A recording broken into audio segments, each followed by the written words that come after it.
Good evening, Rockville. Today is October 21st, 2024, and we'll begin meeting 25-24. We'll begin with the Pledge of Allegiance, and we're delighted to welcome Troop 457 to come help lead us in the pledge.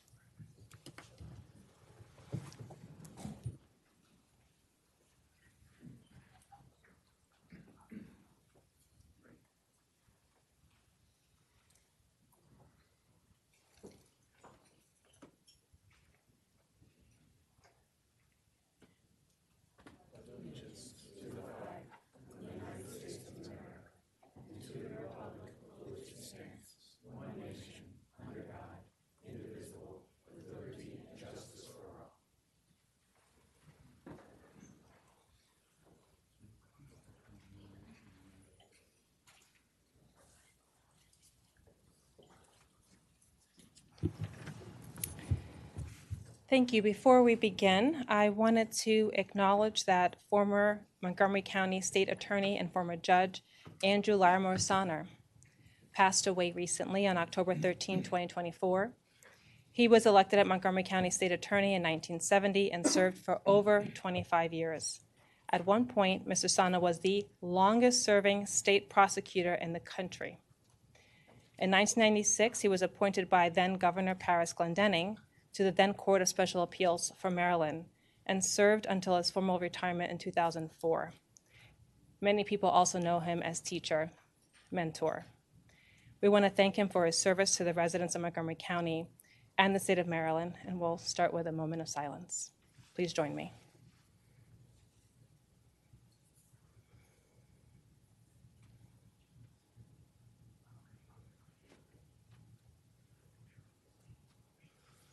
Thank you. We'll now move to agenda review. Oh, do we have the same manager's report?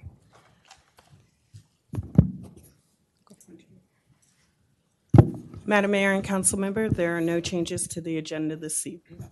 Thank you. City manager's report. Mayor Ashton, members of City Council, good evening. I do have several announcements. On Friday, Police Chief Victor Brito submitted his resignation after 6 years of service to the Rockville community. His last day will be on Friday, November 22nd. We are committed to public safety and effective community policing. With that in mind, we'll begin recruitment for a new police chief very soon. In addition, our Rec and Park Department completed a number of court refurbishments this season, including courts at Maryville Park and College Gardens Park. In total, in locations throughout the city, we completed upkeep projects at 10 different parks, including 4 tennis courts, 5 basketball courts, and a bank shot court. Really proud of our team. That's a lot of work to get done in a short construction season, and we know that our families and community members enjoy those courts, so now they have some fresh courts to play on. The Environmental Management Division gave away 200 native trees to Rockville residents at the annual Fall Tree Giveaway. Very, very popular program, and all those native trees were fully booked, ready, within 8 hours of after we announced it. So as budget season comes upon us, we may want to think about adding a few more trees to that program because 8 hours is really quick. And then finally on Saturday, October 26th, this Saturday from 10 a.m. to 2 p.m., the Rockville Police Department will participate in the National Drug Take-Back event. Residents can drop off prescription medications to ensure they are safely disposed of. In addition, we're going to tag team this event. A community Narcan training will be held at noon as part of this event. Residents will be trained in the use of Narcan, and it will be provided to all residents who attend free of charge. All these activities will be at the Lincoln Park Community Center, 357 Frederick Avenue. That's all I have, Mayor. Thank you. Thank you very much. I just also want to acknowledge Chief Brito's 6 years of service to the city and also accelerating and advancing several initiatives in terms of community outreach, fair and impartial policing, and our gun buyback program. Thank you for the work to make sure that we're maintaining our level of service and improving on public safety. Thank you. Colleagues. Councilman Van Greg. So I just wanted to add, Madam Mayor, to what you said with regard to remembering Andy Sonner. And I know that the family has asked that if anybody wanted, there's going to be a celebration of life ceremony on Friday, October 25th at 11 a.m. at the F. Scott Fitzgerald Theater, and the family welcomes anybody who either remembers Andy or had a remembrance, or even just respects what he's done for this community and Montgomery County as a whole, to join us at the F. Scott Fitzgerald Theater this Friday. Thank you. Any other comments or questions for the city manager? Okay, thank you. We now move to agenda item 6, boards and commissions, appointments and reappointments. We have a nomination for Amy Brown to serve on the Ethics Commission. Councilmember Fulton. I move to approve the appointment of Amy Brown to the Ethics Commission to serve a new 3-year term until October 1st, 2027. Councilmember Valeri. Second. Thank you. All those in favor, please raise your hand and say aye. Aye. All right, it is unanimous. Thank you, Ms. Brown. We now move to the community forum portion of our agenda. All persons addressing the mayor and council shall speak in a civil and courteous manner, and members of the audience should be respectful to each other. Each person will be allowed 3 minutes, and we ask that you stick to that time allowed. There is a time clock in front of you, and you'll be able to hear an audible beep at the end of your 3 minutes. Please state your name and whether you live in the city of Rockville for the record. We have a few folks who have signed up in advance, and I will go through the list. We'll first begin with Brigida Mulligan, followed by Stephen Weiner. Good morning, Mayor and Council. As a former Rockville Board of Election Supervisors Commissioner and a resident of Rockville for 59 years, I would like to express my support for the Board of Supervisors of Elections' concern on how the rules of campaign violations are not being enforced. I listened to the September 30th City Council forum when the Board of Supervisors of Election Chairman raised his concerns about how regulations for campaign violations are not being enforced. I read both the investigative facts the board found and the reasons by the city attorney. While I agree with the city attorney that pursuing the enforcement of the rules against violations might not be the best use of resources at this time, I would like to request more respect for the findings of the board. What should the board's responsibility be when there are campaign violations? What threshold should warrant action against violations? I believe one question is, what determines when an action will be taken? There should be clear standards for the board to follow. How will the city attorney handle future violations? If there are no actions against violations, will it create a lack of respect for the campaign election laws? The chairman questioned, when will the city attorney enforce citations? Is it true that the city attorney will not enforce punishment against those who violate Rockville campaign election laws? I ran for the city council 4 times, and when my campaign did not follow the rules, the treasurers and myself as the candidate were advised of the wrong reporting and had to adhere to the rules. I have respect for the laws and the rules, and I followed them. In the future, I believe the mayor and council need to direct the city attorney to provide clear direction to the Board of Supervisors of Election on how the Rockville campaign election laws will be enforced and what actions must be taken when violations occur. I strongly urge the mayor and council to direct the city attorney to enforce the laws against those who have violated it. There needs to be some clear standards on what happens when what they've came up with and what they reported to you. And to be honest with you, I was very disappointed. I wasn't even aware of the violations until I actually read all of it. So I think it's up to you all to solve this because it does not look good. And we all know that law enforcement is an issue nationally, and the rule of law is so important. So I hope you consider doing something about this. Thank you. Thank you. Stephen Weiner, followed by Bridget Newton. Madam Mayor, members of the council, I'm Stephen Weiner. I'm a resident of Rockville. I'm not speaking tonight as a member of the Board of Supervisors of Election, and I'm most certainly not speaking for the board. Chair Koenig did that 3 weeks ago. I will, however, speak to the same topic the need to prosecute the municipal infraction citations issued by the board, but from a different perspective. For more than 60 years, I've been a student of government as politics, as evidenced by a BA, MA, and PhD. I've taught at the university level most things political. I've been a participant in the government directly as a government employee, including a brief stint in the executive office of the president, and indirectly as a contractor or consultant. And for those 60 plus years, I've been an avid and analytical observer of the political scene. You might say I have a passion for the American system of government.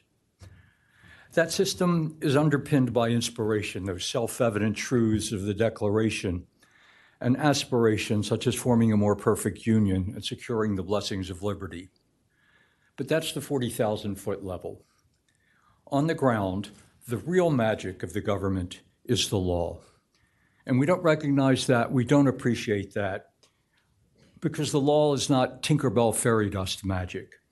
Law isn't entertaining or interesting, it's not very pretty, it can actually be downright ugly. The law is the knit and the grit of governing. The law is where those inspirations and aspirations come to be embodied. Without the law, those are nothing but words. It's the law then that's the foundation of our polity that creates our community. Every law, from the most sweeping federal civil rights legislation to the most niggling local ordinance that tells us when to put out the trash barrels and when to hide them again, every law is an attempt, or at least an opportunity, to instantiate those inspirations, to work towards those aspirations. But here's the rub.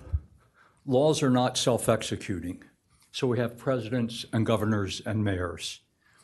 Laws are not self-implementing, so we have a federal civil service and the state and local equivalents. And laws are not self-adjudicating, so we have courts. And here's the other rub. Courts in our system cannot do anything until we ask them to.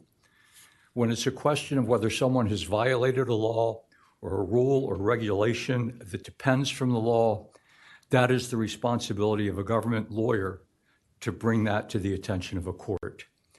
And those government lawyers must do their jobs. If you do not insist that our laws be enforced, if you don't insist that the office of the city attorney bring those municipal infractions before a judge, we're just spinning our wheels. Then, as Supervisor Sklar implied at their last forum, we may as well, all of us, just pack it up and go home. Thank you for indulging my passion. Thank you. Welcome to the previous mayor, Bridget Newton.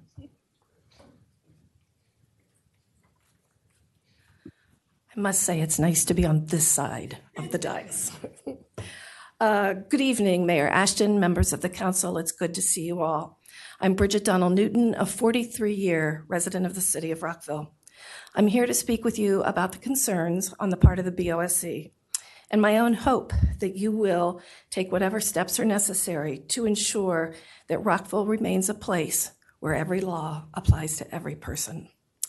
If there are changes that need to be made to Chapter 8, there are a few years remaining in your term to get that done. It's my sincere belief, whoops, I just lost that. Well, it's my sincere belief that you all will continue to keep Rockville the place where everyone is treated the same. So thank you very much. Thank you. We now welcome Misha Clive. And while she's coming up, I wanted to note that if anyone would like to testify and needs translation services, that we have that available.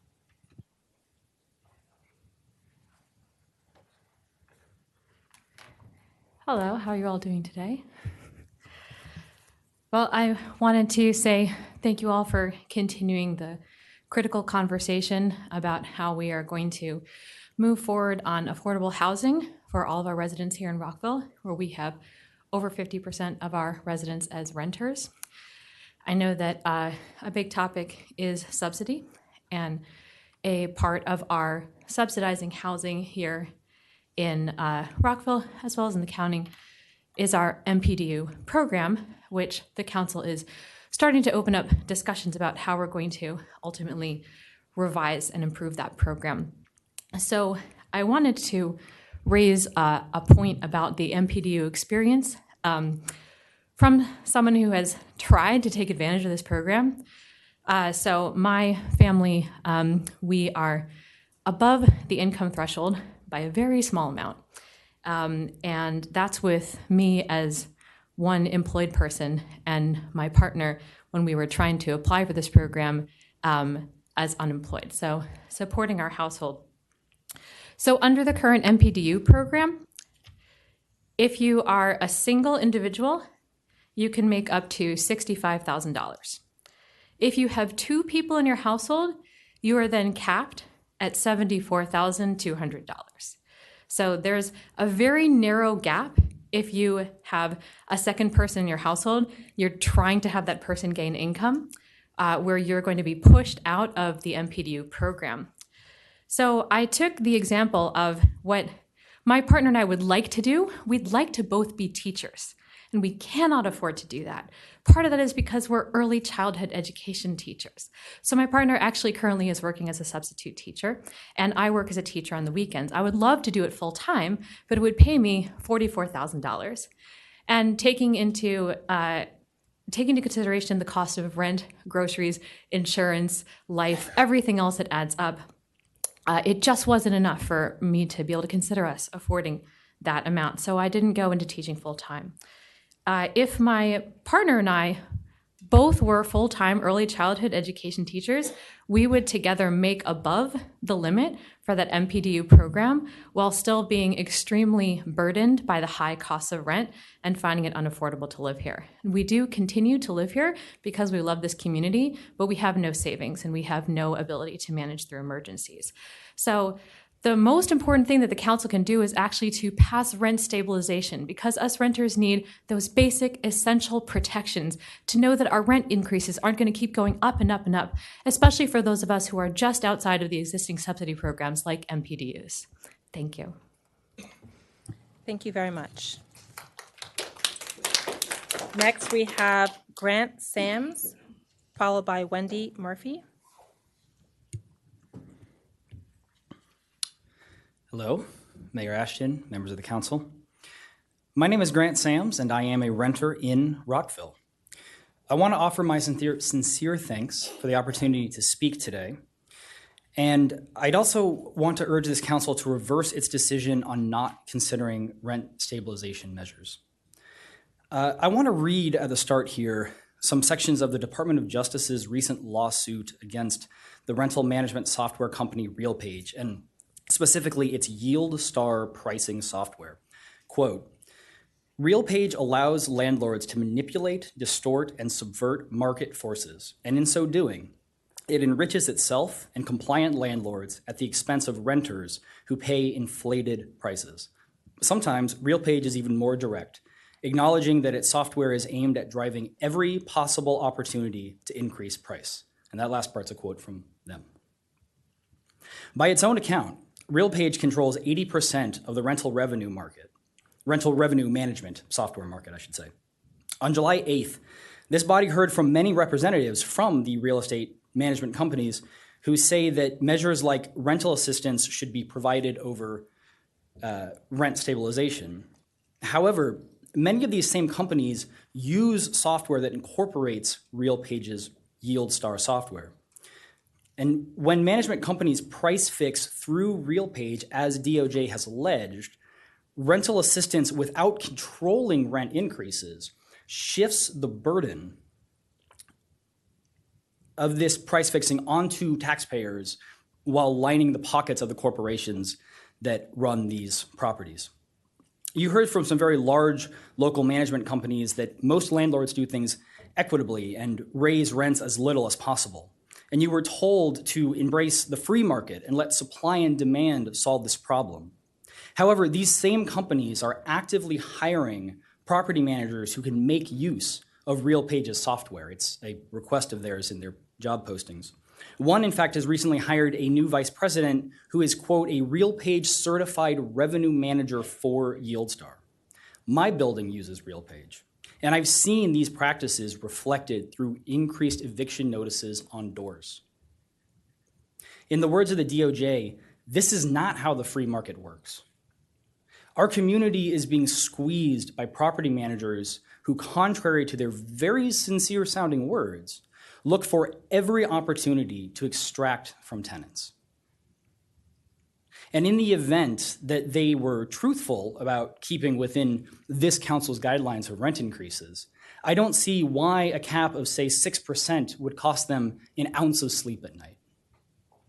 Please reverse the decision that this body made and choose to support rent stabilization, joining with Montgomery County and Prince George's County. Thank you very much.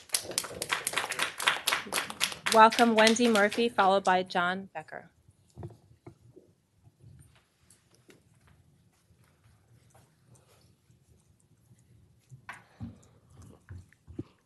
Good evening. I'm happy to be here, I think. My name is Wendy Murphy. I live in Rockville. I'm a renter.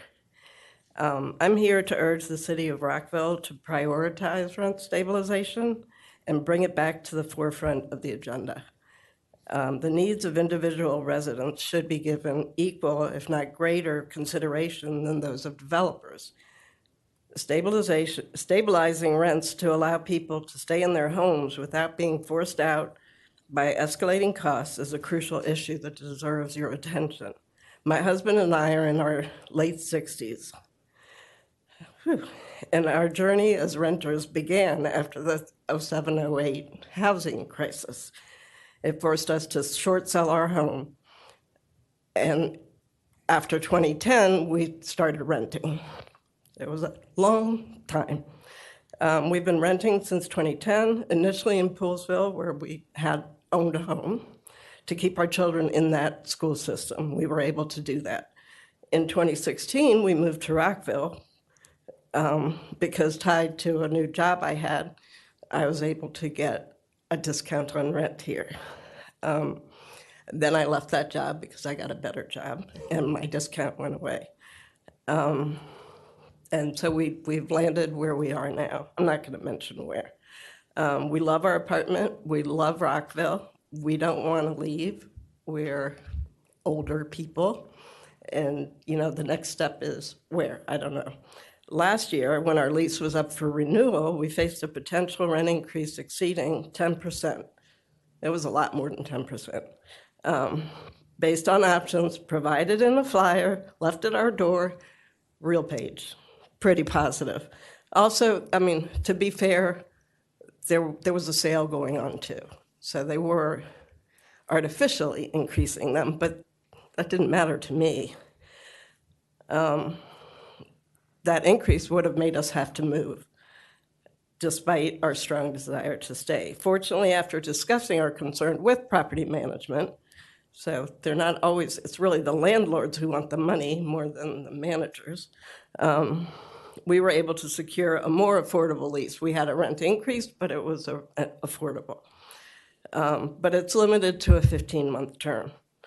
We had hoped for at least 24 months, but we're informed that future leases are now capped at 12 months, pretty much across the board, because they do things across the board. This brings me to another area where attention is needed, lease term options. Like many renters, like I said, we'd like a longer lease. It seems that the rental market operates almost like a monopoly, with larger management companies dictating terms that favor short lease lengths. And I guess I'm done. Thank you very much. We appreciate your testimony. Welcome, John Becker. I also just wanted to know, again, in addition to translation services, we do have some housing specialists here. So if anyone needs help, we can make that happen.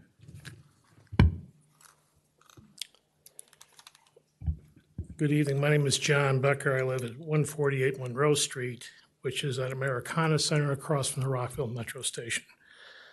I'm here tonight to run through a bunch of things here. I'll start off with the election of the Board of Supervisors of Election and their presentation previously and the testimony previously made. I support them in their efforts. What's going on here ain't right, and it needs to be made right, no matter what the political implications are. And I'm looking forward to this issue being resolved as soon as possible. On your letter I've sent a couple of times here, an updated town center, town hall, still requesting that. When will that be set up? With the mayor and council, a couple of department heads, police department, and more guard, and even ready. Again, looking for a response on that. On your 2025 legislative priorities, I sent something in last time regarding a need for speed cameras on Rockville Pike, East Jefferson, and portions of Veers Mill. And I got a response sort of from the State of Highway Administration, which I will forward to you folks. You probably already have it already, that they're going to look into it. What that means, the methodology, the metrics, and how they're going to do it remains to be determined, of which I hope to see some results on that. This has been an ongoing problem here for those of us who live at Americana Center, bordering on Veers Mill, and especially up and down East Jefferson, and then up and down Rockville Pike, where more residential is being contemplated or will be developed. It's a continuing issue, and it needs to be addressed. Finally, I'd like to say that I am disappointed that Chief Brito is resigning. I was looking forward to dealing with him on these issues as far as speeding law enforcement through his community police advisory board, and I wish him well. And I'm looking forward to working with his replacement. Thank you very much for your time. Thank you. Those are the folks who have signed up in advance. Is there anyone else who would like to speak? Welcome.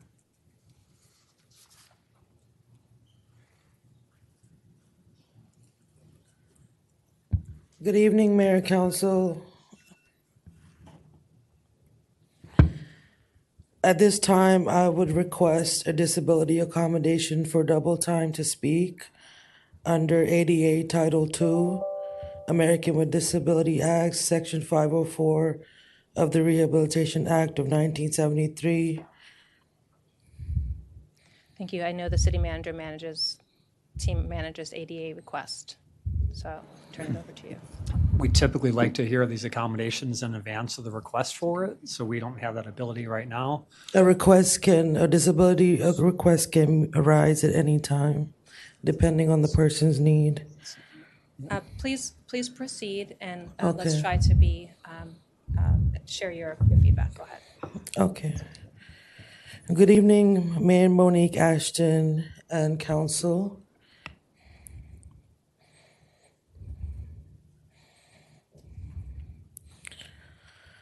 I'm here to urgently request that rent stabilization be placed back on the agenda for Rockville City Council's consideration, and that decisive action is taken to pass this measure. The current housing crisis disproportionately impacts disabled individuals, minority populations, retirees, and many more. These groups are facing eviction and displacement due to skyrocketing rent increases, which without rent stabilization continues to deepen inequality. Councilmember Adam Van Grack, you mentioned in your previous meetings how even your own friends have had to leave Rockville due to unstable rent hikes. What kind of friend are you? This is a telling example of how the crisis is affecting not just low-income residents, but even middle-class families who wish to stay in this diverse and thriving community.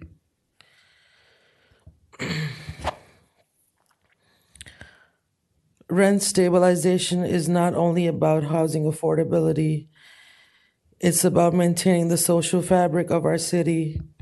Without rent control, only the wealthiest can afford to remain here, and Rockville risks becoming a haven for the elite, while pushing out people of trafficking survivors, colored people, disabled residents, retirees, and long-term community members.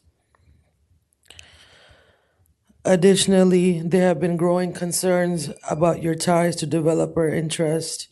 Mayor Ashton, Council Members Van Grack, Councilmember Fulton, and Valerie, all of you have received endorsement from PACs like Affordable Maryland PAC, which champions increased development under the guise of housing affordability.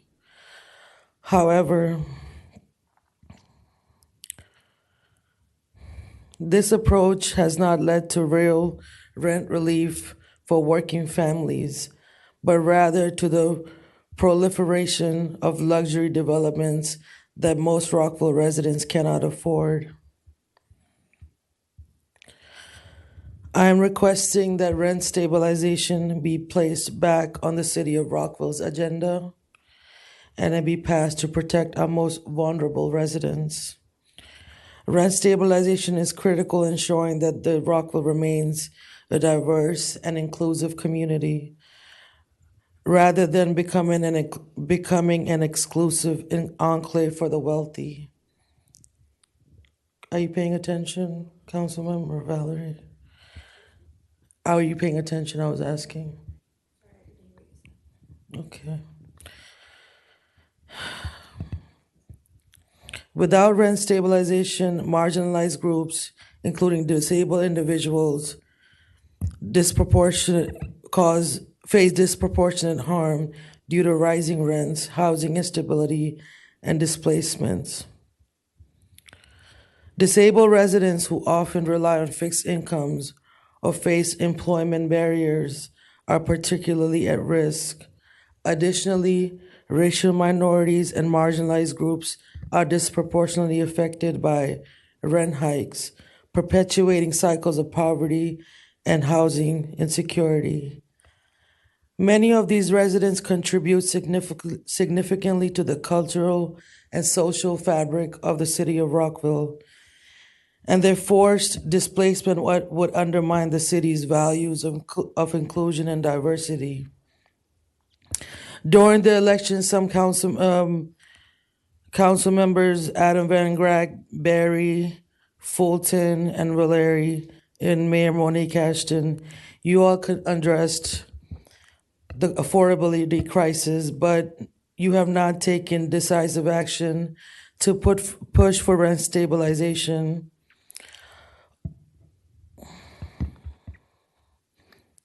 There has been little follow through on policies That is double to time. stabilize rent. Please wrap Okay, up your comment. thank you. Thank you.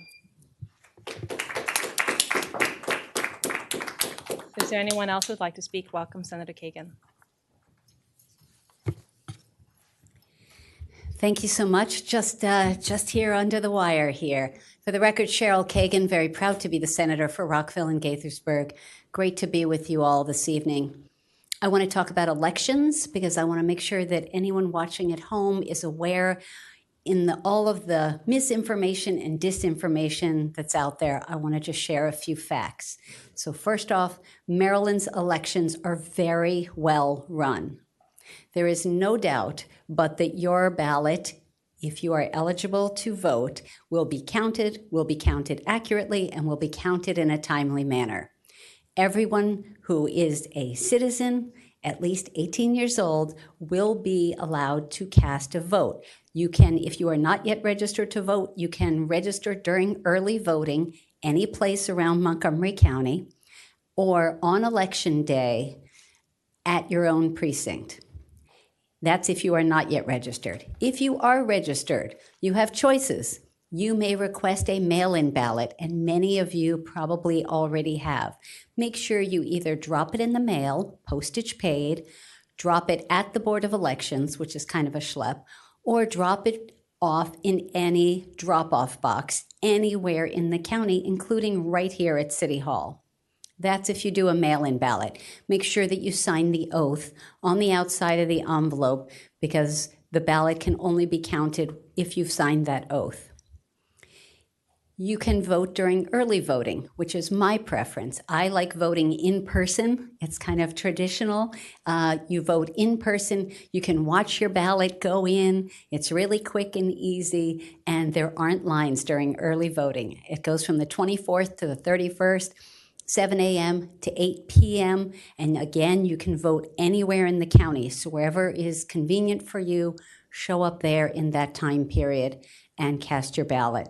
The third option, obviously, is voting on Election Day, Tuesday, November 5th, again, 7 a.m. to 8 p.m. In the time that I have left, so please vote, that's the bottom line, and vote all the way down the ballot. School board is half of our county's budget. We also have 2 important ballot measures. Make sure you are well informed. I am known as the senator who is the elections person, and I'm vice chair of the committee that does election law. I think I had 11 election bills last year. I will be sponsoring a similar number next session. Among those that I am working on is one with the Maryland Municipal League and the State Board of Elections. Some municipalities run their elections well. Some, like Rockville, have had some real significant challenges and need better oversight, need better partnership with our State Board of Elections. So we're trying to navigate how that would work. And again, we want to respect the autonomy and the variety of our 157 cities and towns around Maryland. But that is one of the many bills and the one that I thought you all might be most interested in. Happy to take any questions before I dash off to my next event. Thank you. We appreciate the reminders on election on October 24th.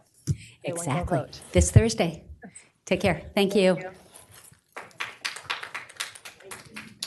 Is there anyone else who would like to speak? Welcome. Please state your name and whether you live in the city of Rockville. Hello, my name is Chris Madden. I am a tenant at the King Farm, Huntington at King Farm. I'm also a member of the Huntington at King Farm Tenant Association that was recently formed. And I am here to support bringing up rent stabilization back on the agenda because when I was first told that the ballot measure that Montgomery County passed did not affect Rockville, I was very frustrated that, I voted for it. I wanted to, make that positive change for my community. And that I was surprised to learn that that was not in effect here in Rockville. I love living in Rockville. I love living in the King Farm community. It's a nice walkable area, very diverse. And I love living here, but I don't want to be priced out of here. I don't want my landlord to decide to raise my rent by 10%, and then I can't afford to live in this wonderful community. That's all I have to say. Thank you. Thank you. Is there anyone else who would like to speak? Okay. I just want to clarify something. All election records and campaign finance reports are posted online. I will personally say I did not personally receive any money from a PAC. That was suggested, and I wanted to clear the record. Councilman Van Greg. And I'll just do the same. Everything with regard to my campaign committee was publicly noted, and I did not receive any money from any PAC. Thank you. We'll now move on to consent agenda item A and B. There are 2. One is the adoption of resolution to adopt Rockville's 2025 state legislative priorities and legislative bond initiatives for the Maryland General Assembly to begin on January 8th and end on April 7th, 2025, as well as their approval of minutes. Does anyone have any questions for staff? Okay. I have one before we take both of these. One is just a simple thing on item 2 where we talk about supporting the credit for low-income residents as well as seniors. We had discussed also asking if we can add in people with disabilities. So I just wanted to note that one correction. Is that okay? It is, Mayor. Thank you. Thank you. All right. Dr. Miles. Thank you, Madam Mayor. It's a question for the city clerk. On the approval of minutes, I was in contact, they believe Thursday with Mr. Winburn on that September 30th meeting. The vote, was that corrected? Yes, that was corrected. The vote, great. Thanks. It was on item 11C. Thank you. Yes, thank you. Thank you. All right. Can we have a motion to approve A and B? Councilmember Shaw. So moved. Thank you. Do we have a second? Councilmember Valeri. Second. All those in favor, please raise your hand and say aye. Aye. Okay, it is approved. We have two work sessions coming up. One is the Housing Strategies Work Session, 12A, followed by we'll take a brief break and then move into the joint meeting of the Mayor and Council with Rockville Economic Development, Inc. For the Housing Strategies Work Session, I want to welcome Jane Lyons-Rader as well as Ryan Trout. Thank you, Mayor. Let me share the screen. There we go. Yes, Jane Lyons-Rader, Housing Programs Manager with HCD. Ryan Trout, Director of HCD. Thank you.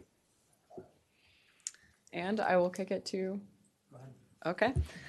So we're here tonight for the second of 3 housing work sessions, housing strategies work sessions. Last month we talked about housing supply, and this month we will be talking about housing subsidies.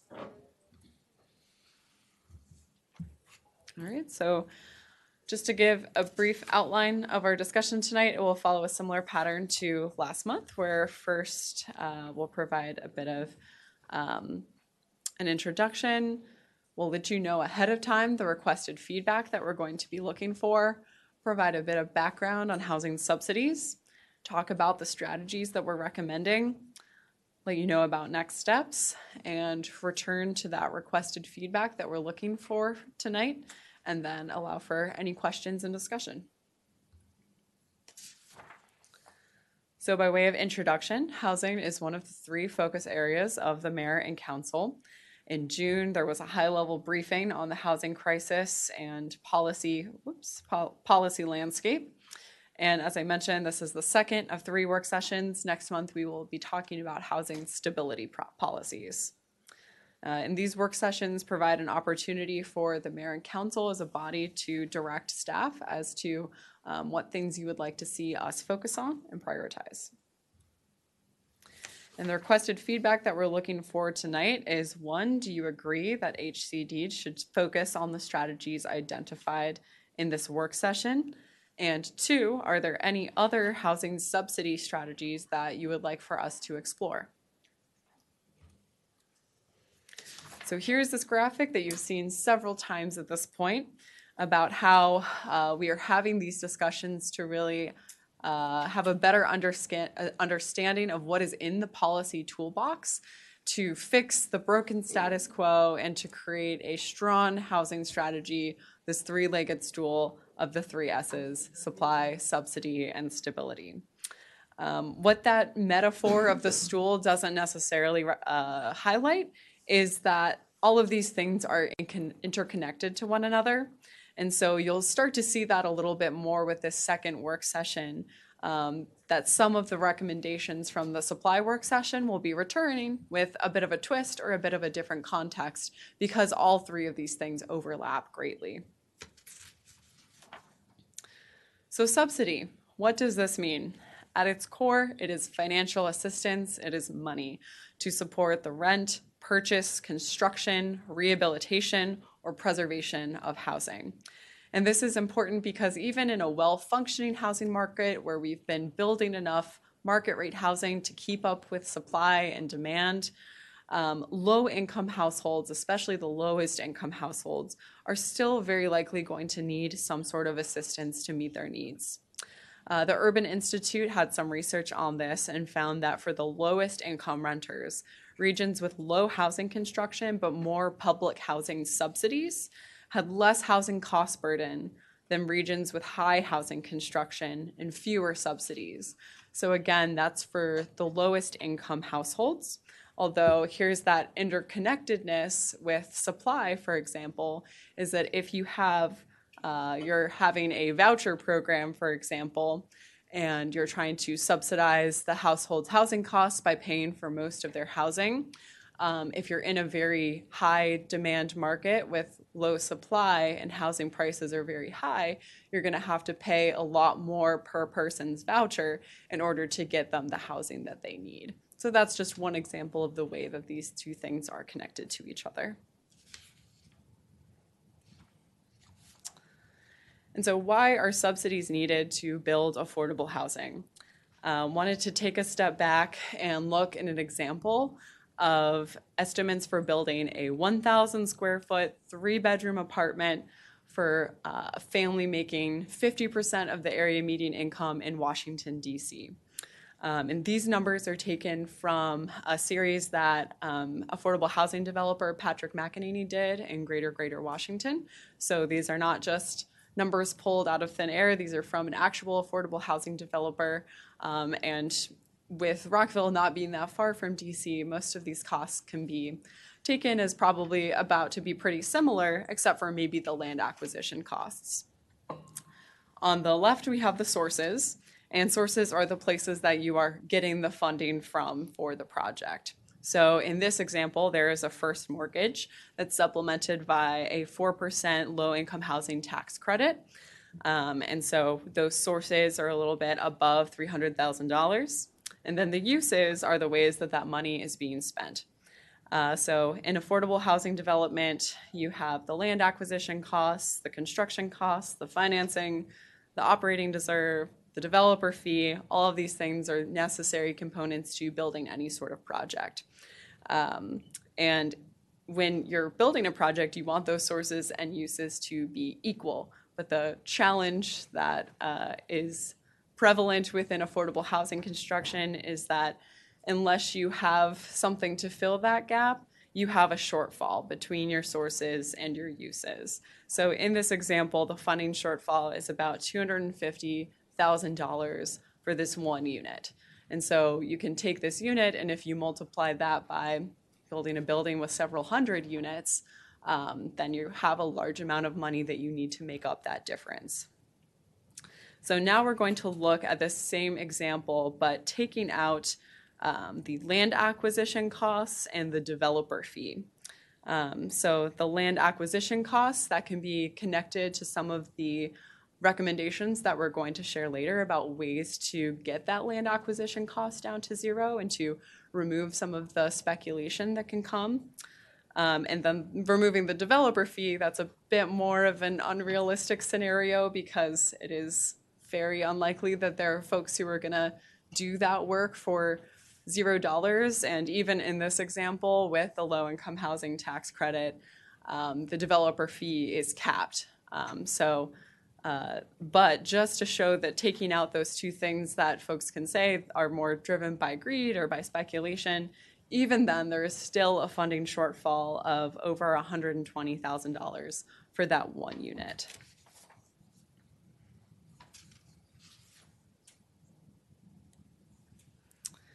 And so now that we understand why subsidies are really important for affordable housing, to take a step back and to look at the full picture of the strategies that we're recommending.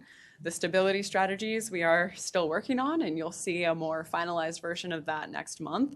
But we have the supply discussion, and then tonight we're going to hone in on subsidies. These are roughly categorized into the things with the lighter yellow that we can do in the short term. And the darker yellow are the things that will take a little bit longer to achieve, or we need other things to happen first. For example, we can't necessarily deploy and use the Housing Opportunities Fund if we don't have a source of funding for it. And for the purposes of tonight's work session, we've categorized these housing strategy recommendations into 3 different categories.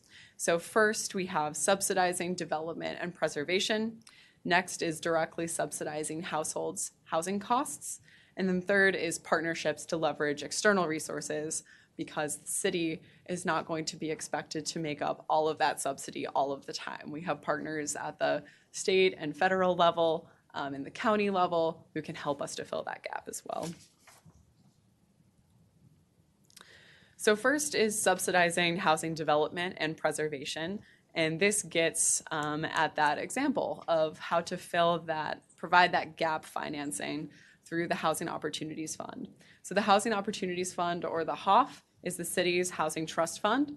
And we say here that it currently has no funding. That's not 100% accurate. It has a little bit of funding. Every time an MPDU is sold, we get a portion of that sale. So we have a little bit of funding in there, a very small amount, but this source is inconsistent and quite limited.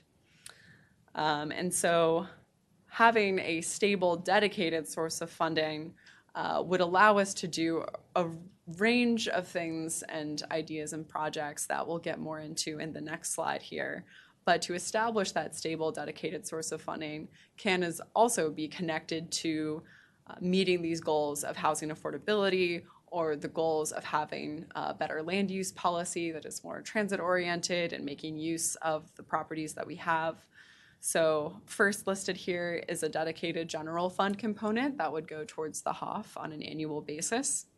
And then next are a few strategies that we shared at the supply work session. So levying a fee on homes that are torn down and rebuilt, flipped homes, fees on short-term rentals, and the idea of having a shift in the way that property taxes are collected so that the property tax would be based on the value of the land itself rather than the structures that are built on it. And I want to caveat this by saying that we do need to dig deeper into how some of these fees or taxes would be administered. And some of these could be an uphill climb. We need to figure out exactly how they would work. So what we're looking for tonight isn't necessarily a yes commitment to any of these things, but a general sense that you are all right with these being options that we do that work to dig further into, alongside researching national best practices for funding housing trust funds. Our next recommendation here is to offer payments in lieu of taxes. So pilots, as they're often referred to, are essentially property tax abatements. Montgomery County offers several different types of pilots, including a by right affordable housing pilot that provides an abatement on 15 years of property taxes for rental property owned or controlled by a nonprofit if at least half of the units are rented to households with incomes no greater than 60% of the area median income. So essentially half of your units are deed restricted, income restricted affordable housing, and that's 15 years. Let me just jump in. We do provide very limited pilots right now for IHE. I think some members of council know we do that, but what we're talking about here is just expanding that to provide pilots more generally across the board for affordable units. So I just want to make that clarification. Thanks, Jen. Yeah, thank you. And so essentially the way that that works right now is that if a project meets those qualifications, they would get their county property tax abated for 15 years, but would still need to pay the Rockville portion of that property tax. And so that essentially has the result of making the city of Rockville less competitive and attractive for developing affordable housing because there's that additional cost. And so we talked to some developers in preparation for tonight's work session to better understand the ways that pilots are helpful to them.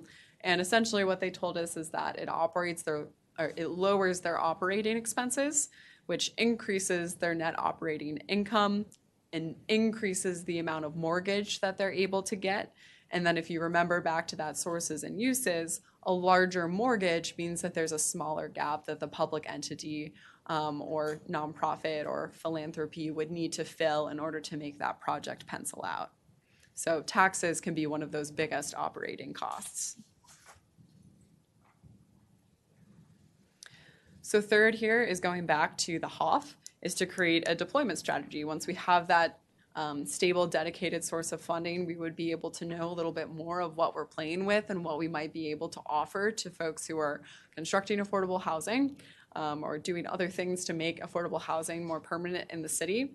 So this can include gap financing to fill that gap with zero or low interest loans, creating a housing production fund similar to Montgomery County's that allows the county to, at a very small cost, leverage a large amount of funding for affordable housing construction. We have ideas for a low-income accessory dwelling unit financing program. And then there's a million more ways that that money could be spent, and ideas, creative ways that that money can be deployed to help folks. And we would want those strategies to be informed by the housing needs assessment that we recommended at the housing supply work session. But those are just some of the ideas that we have. Next and last in this section here is exploring ways to bring down construction costs. And whereas before in the supply work session, our recommendation for bringing down construction costs focused on construction materials and support for small developers, this time we're focused on ways that subsidies can help to bring down construction costs. And so, such as those by using public land being one of those really huge costs, if that land can be essentially given for free, either by a public entity or a mission-driven entity like a church, then that right away helps to lower the costs. So some of the ways that we also talked about before require affordable housing to be considered on public land, allow for housing to be built on religious, private educational, and public land. Both of those are ways to get at those land costs. And then also to examine broader financial incentives, such as any fees that are levied or incentives, forgivable grants that we might be able to provide that would make that math work, essentially. So the second category here is directly subsidizing households' housing costs. And our first recommendation here is to update the city's homeownership assistance program. REACH is the name of this program, and it assists first-time home buyers at 100% of the area median income who live and work in Rockville with either down payment assistance or closing cost assistance. And we're currently looking at bringing that program in-house. It is currently administered by a third-party entity and has been for many years, but they're looking to move out of that, and we're looking at ways that we can bring it in and also combine with the funded employee homeownership program. And as we look to do that, we are looking at redesigning the program since it hasn't really had that comprehensive review since it was first created back in the 90s. And so we want to align that with national best practices and research as to how to have a really effective and efficient homeownership assistance program. We actually have a graduate student from the University of Maryland School of Public Policy who's going to be helping us out with doing some of that research. So we're looking forward to that. Second here is to provide additional assistance to renters via the Rockville Emergency Assistance Program, REAP. REAP provides emergency housing stability assistance. If folks are facing eviction or utility shutoff, this is the program that helps them.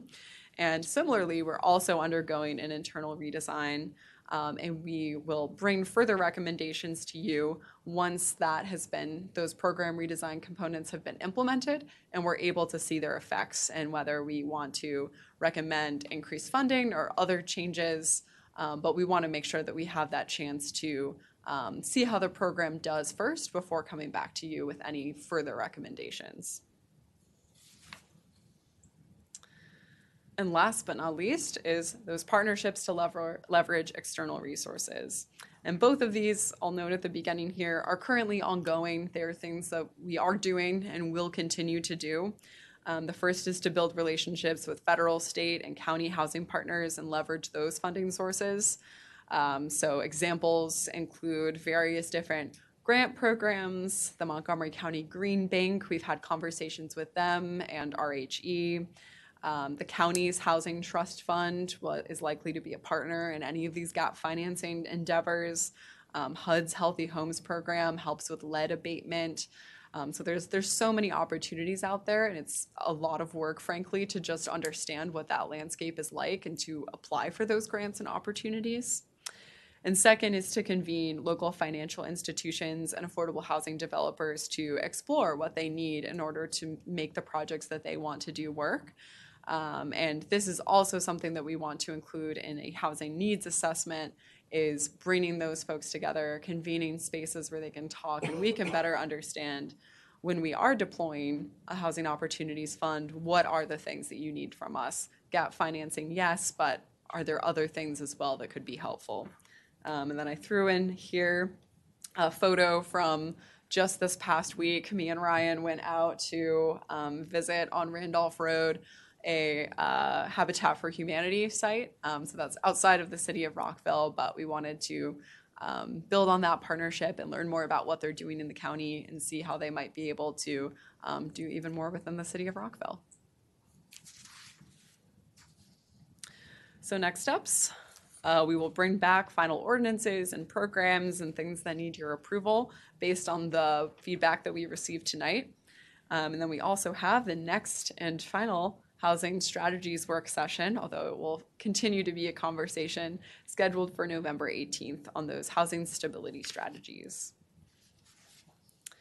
And then back to the requested feedback.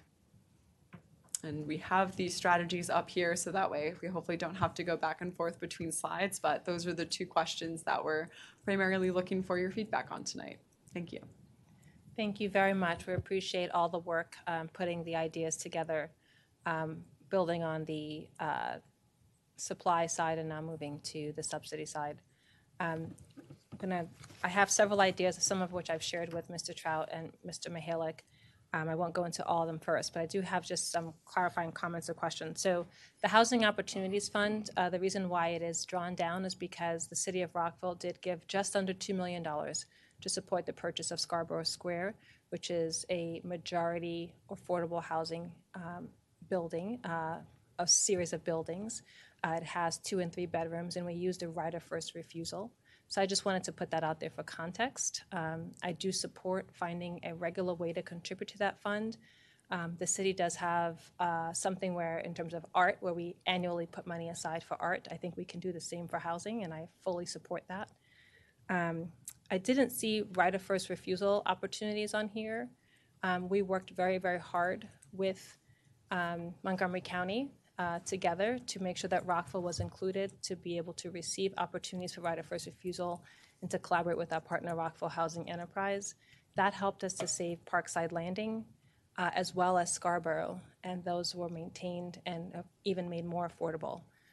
So that is an interesting strategy. If you see some things going up for sale, there are times where we can find ways to bring affordability into the city, and it's been a very strong partnership with RHE on that front. My question on pilots. So I don't know, I was wondering whether the finance department has weighed in on the pilot. So again, with both Parkside Landing and Scarborough Square, we do offer pilots. That's payment in lieu. That means they do not pay taxes to the city because we're trying to incentivize affordable housing. The county does it when it's 50% of a building. And so there have been some where people have asked, private developers have asked for pilots, but they were asking for tax abatement, not just on the 50% that's affordable, but on the entire property. So that removes the entire tax base from the city and also gives the developer taxes back for those market rate units. So I know finance had something to say about that in the past, and I was wondering if there is a fiscal impact that has been considered for that. So we've only had very light conversations with that. Finance department is aware of it. They brought up the exact same concerns you had, Mayor. But when we bring this back, if there's enough energy in the room to talk about that, we'd bring back different ways to structure that. I personally wouldn't be comfortable with giving a complete payment in lieu of taxes for the entire property unless the entire property is being used for affordable housing. I think we should put some thresholds to that. We'll give you guys different options. You can give us direction. But you're right, we have to figure out how much money might be living on the table in terms of tax revenue, and if there's a different way for us to kind of backfill that. But that's something that if we hear positive reinforcement about exploring that program, we'd bring back some different alternatives for you to consider. Thank you. And I know for RHE, they keep their properties affordable. That's Rockville Housing Enterprises for the life, versus the pilots that are being considered are only 15 years. So a renter could experience going from a no tax situation to now it's a full market rate. So I just wanted to maybe think about some of those implications as we think through the length of time. Is it the entire building? Are we giving them something, a giveaway on the market rate units if we're trying to make sure that they incentivize more affordable units? I just wanted to raise those considerations. Okay. I have several ideas, but I wanted to offer the floor to my colleagues to see if they have any comments or questions. Dr. Miles. Thank you, Madam Mayor. Thank you all for this presentation. As she said, I've been looking forward to this for a while. I'll start by associating myself with her comments with regard to a permanent itemized budget item for and how housing opportunities fund. How we get there, I have to let the smart folks in finance figure it out, but I just want to be on record as being supportive of it. I have a bunch of questions. I did send them out Thursday, but it's been a hectic weekend, so it's all good. We can, catch up offline if y'all don't have the answers to them today. But the first is, I was going back to packet page 10 of the agenda book. You all, in your beginning, referenced an Urban Institute study that found that the lowest income renters in the association between that and housing affordability for low construction costs. Is that the same Urban Institute study that found that rent stabilization has actually helped the lowest income folks? Or is that a separate Urban Institute study? I don't believe that that is the same study, but I could be wrong. That's all good. A second question, this is, again, if y'all don't have the answers, it's totally fair. It's all good. We can just come back. How much, in terms of a pilot, I'm on board with everything y'all outlined there as a general rule. I just had questions about the implementation, just figuring out what we've done in the past and how effective it has been thus far. If we were to support a pilot, how do we determine how much a developer does pay for a pilot? For like, say it's a building with 100 units, I don't know, 20 of them be affordable. How do we determine how much they would pay?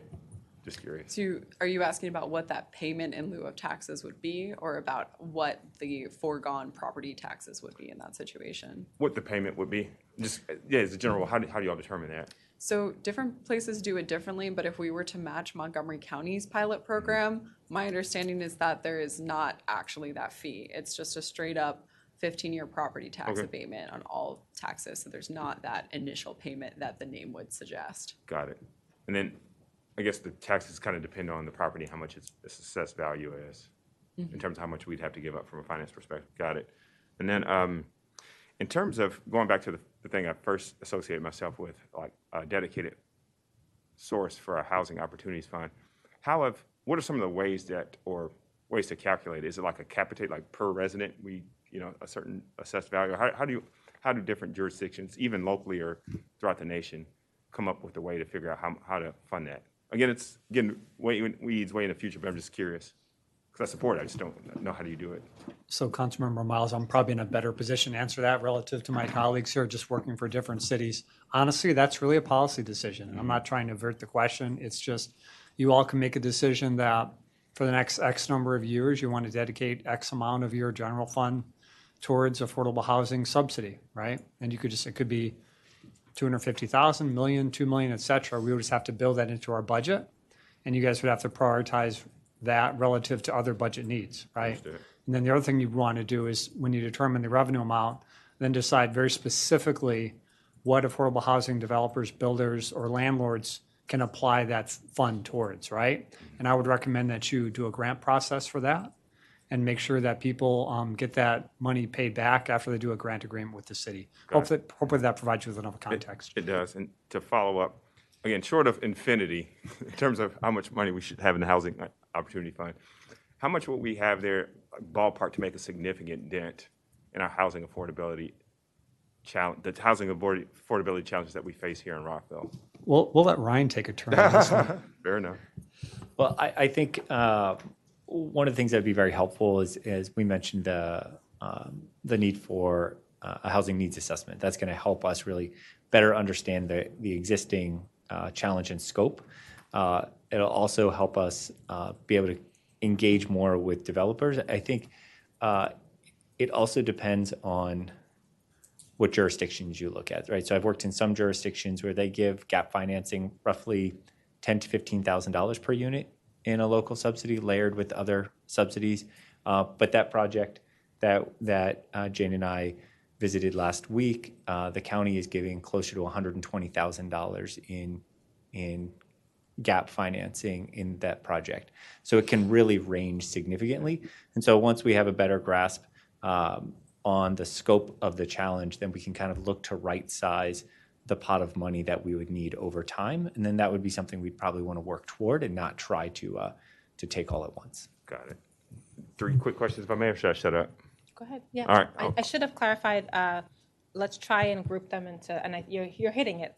The first, second, and third. So like we're in subsidizing development Got it. preservation. I apologize. I'm a bit all over the place, so redirect me as appropriate. You're the boss. One of the things that y'all mentioned, that you mentioned in the presentation, was changes to the REACH program, particularly bringing it in-house. 2 questions I have. 1, do we have the staff to support that? And 2, could there be other entities that are Rockville affiliated, like RHE, that could administer the program?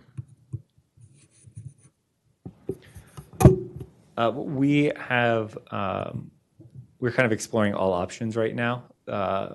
But as I've been looking at the existing program design, There are things that we'd like to do differently to make sure that we're maintaining affordability for those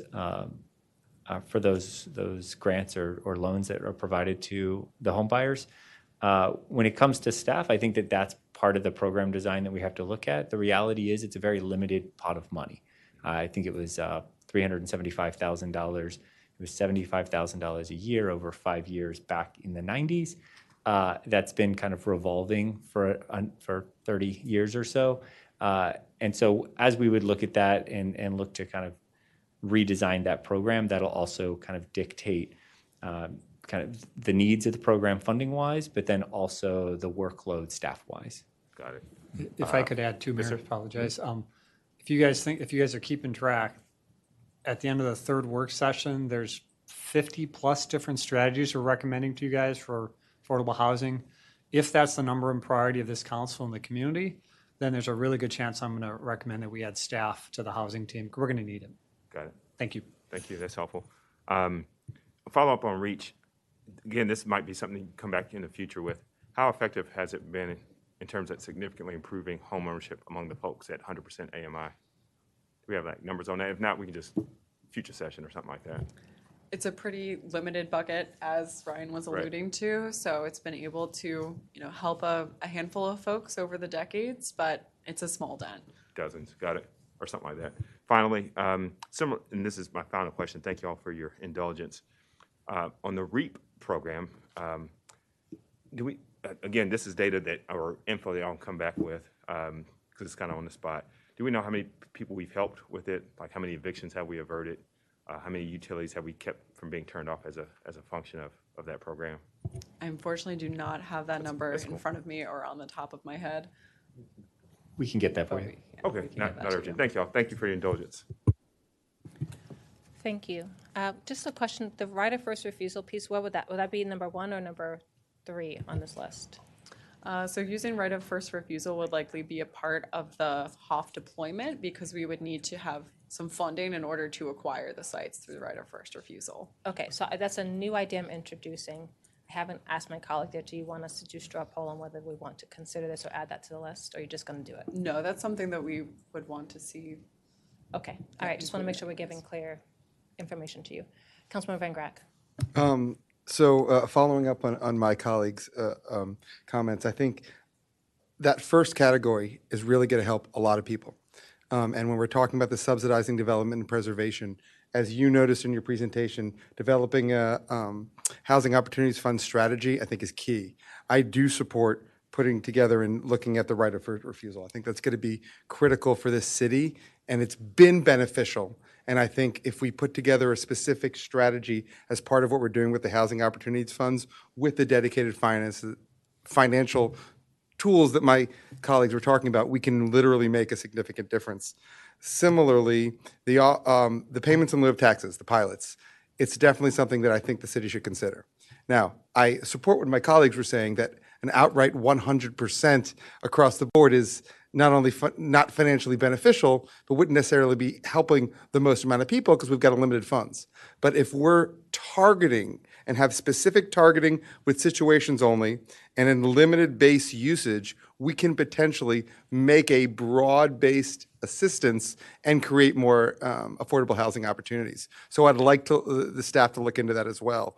I think that if we're literally putting together a strategy with the gap financing potential tools and addressing the low-income accessory dwelling unit financial program that you talked about, we can literally have a macro impact on the city as a whole in all the different neighborhoods, which I think is critical. I know we're getting to kind of those other categories later, but I think there's also avenues that we can do from a macro level, just as you were talking about, as part of the subsidizing development and preservation with the relationships with our other colleagues. The amount of funding that's potentially available from our federal, state, and county partners can assist us in what we need to do with the strategy with the housing opportunity funds. I'm glad to hear you say that because I think, and whether we need additional staff to help communicate and collate those additional fundings, it's potentially worth it to the city. Because if we're talking about hundreds of thousands of dollars, which assistance to our housing opportunities funds that can come from our federal and state partners, this is an avenue that could be worth additional staff. And I know you guys are stretched as thin as it is and are going to be stretched more because of what we're talking about here. But I love to see you do that. And I'd like the fact that we're talking from a macro level of helping as many people as we can in what you've discussed. Thank you. Okay. I will ask a few more questions. So I see another hand. Okay. Councilmember Valeri. Sorry, I was trying to do that number. So I do have a couple questions, and I was like sitting here trying to put them in like the right order. So apologies in advance, for my voice. I think overall, looking at those sources of funding, perhaps not stable, but maybe dedicated, it'll be interesting to see what the field of federal funding will look like after the results of the upcoming presidential election. That could be also very interesting. In looking at the consistent source of funding for the Housing Opportunities Fund, and I apologize if this has already been kind of laid out, what was the plan for replenishment of the fund after Scarborough? And I can also look at Madam Mayor on that one too, because I know that she's. My understanding is that of the 1.8 million, 600,000 is a grant. 1.2 million is a loan that should come back to the city at some point. Yeah, I would also add to what you said. You made a comment earlier about when MPDU homes get sold, some of that comes back to the city. And then thirdly, sometimes when there's senior living facilities that go up that do not provide low-income sort of MPDUs, if you will, moderate price dwelling units, then sometimes they pay a fee in lieu, and that's how we got the $2 million that we had to start with. All right, that makes a lot more sense, because I was trying to do the quick math in my head, and I was like, wait a second. I knew that there was a portion of it that was grant, but even the loan over time, I'm like, oh, wait a second. And I'm with Dr. Miles. If you don't have the number in front of you, totally cool that you can get back to us. But generally, what is the overall budget allocated for REAP right now? You're so bad. So the REAP budget this year is 55,000. I believe there's 70,000 in bridge. And then we have some additional funds left over from the COVID era when the federal emergency assistance at the county was so significant that residents didn't need to come to the city of Rockville. So there's some additional funds in a special fund related to REAP. So I would be interested in kind of seeing the number that we have to look at for future budgetary considerations. So if we're able to look at it and be like, okay, this is what we have right of this second. Some of it's finite, like we're not going to get any more, COVID emergency funding. That would be really helpful for me. So at this point, was the majority of the fund, since it does in a very small way get replenished, was most of it given out in the last year? So you kind of don't have a carryover from year to year, that it's kind of zeroed out? I'm sorry, are you talking about the REAP fund? Or Yes, REAP, sorry, apologies. Okay. Yes, with REAP, I believe we haven't necessarily had a normal budget year because of the COVID impacts. Okay. And so that's one of the reasons that we want to come back to you later to discuss that more in depth, is that we'd like to see with our new program design and a more normal year what that actually looks like, so we can make better informed recommendations. Yep, that makes total sense. I still don't feel like we're totally normal in many ways, but no, that would be really helpful. And I'm with Dr. Miles. I would be interested to see what the utilization is as well. So I think I'm probably not the only one. My last question, and I'm actually just really excited. I'm one of the people that's like, yes, let's do all of it. but I'm trying to narrow it down. I'm trying to be a little more circumspect.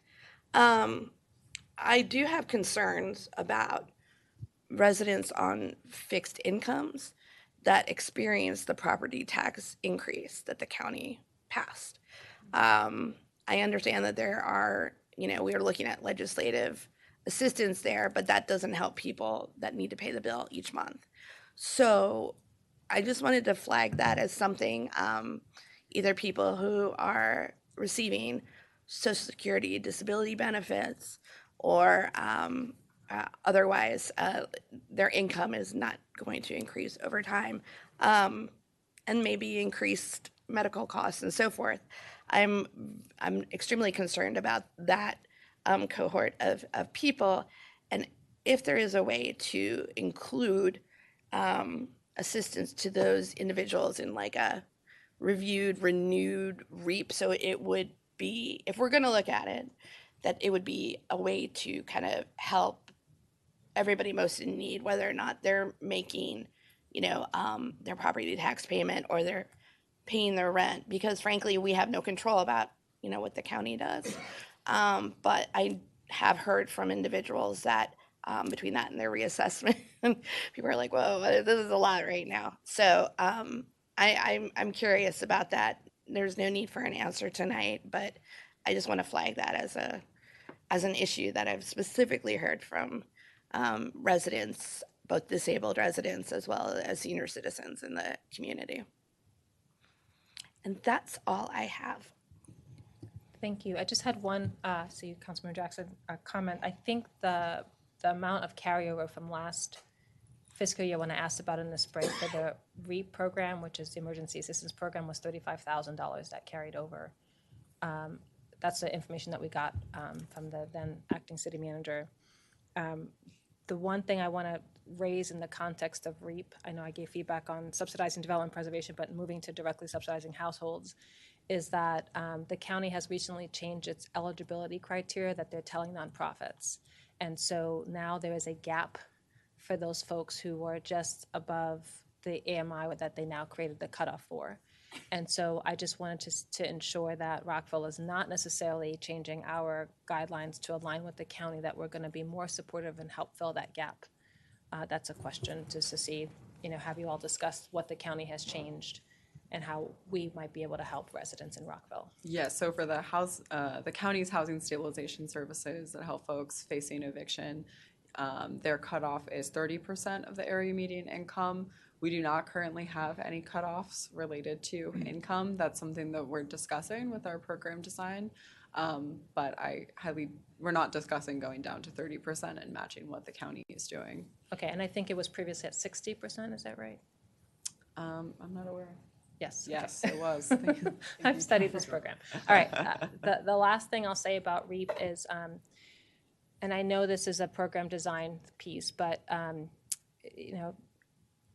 renters have to wait until they are almost evicted to get help in some cases, and it just feels that something about that doesn't feel right to me. I know that you have a small pot, but I'm just looking at other ways that we can help people before they get to that point. It's very distressful, very stressful for people who are going through that, and I feel it can also be humiliating. So I just wanted to raise that point for discussion. Councilmember Jackson. Thank you, Mayor. First of all, thank you for the presentation. I think this is excellent, and I echo all the comments that my colleagues have made on the strategies before us. I do want to echo my colleague, Councilmember Valeri. I think directly subsidizing households, we have 1 and 2. I think it's really important to remember the disabled and retirees or people that are older, aging in place on fixed incomes. I think that's a really important segment of our population, and so we should not forget them as we're crafting our housing plan. And with that, I'll yield back. Thank you. Councilmember Shaw. I also agree with my colleagues that we should look at increasing the funding for affordable housing. I have been saying this for quite some time. And I also wanted to talk, I know we're focused on the REAP program, but I also just want to talk about eviction prevention. So we can actually have people not be in the eviction system. And we were talking about ways to have a very broad reach. And I just want to say this clearly, that rent stabilization does have the broadest reach and is unmatched among any affordable housing measure for renters in particular. Subsidies by nature are very targeted, while rent stabilization addresses renters within market-based housing, which is tens of thousands. And also just want to share, going back to like the impact of this. So, we're about half renters, 56% based on the June 3rd presentation are cost burden, and there's a percentage that are severely cost burden. And as of right now, a lot of our middle income earners are really leaving the city. This is happening also throughout the county. These renters may make too much money to be within the income-based program, while as they don't make enough to stay. And so rent stabilization has the broadest reach in comparison to any subsidy. And I do believe within the briefing book, it did state, and you can correct me, that we don't have the ability to subsidize all households that are in market-based housing that are experiencing housing issues. Is that correct?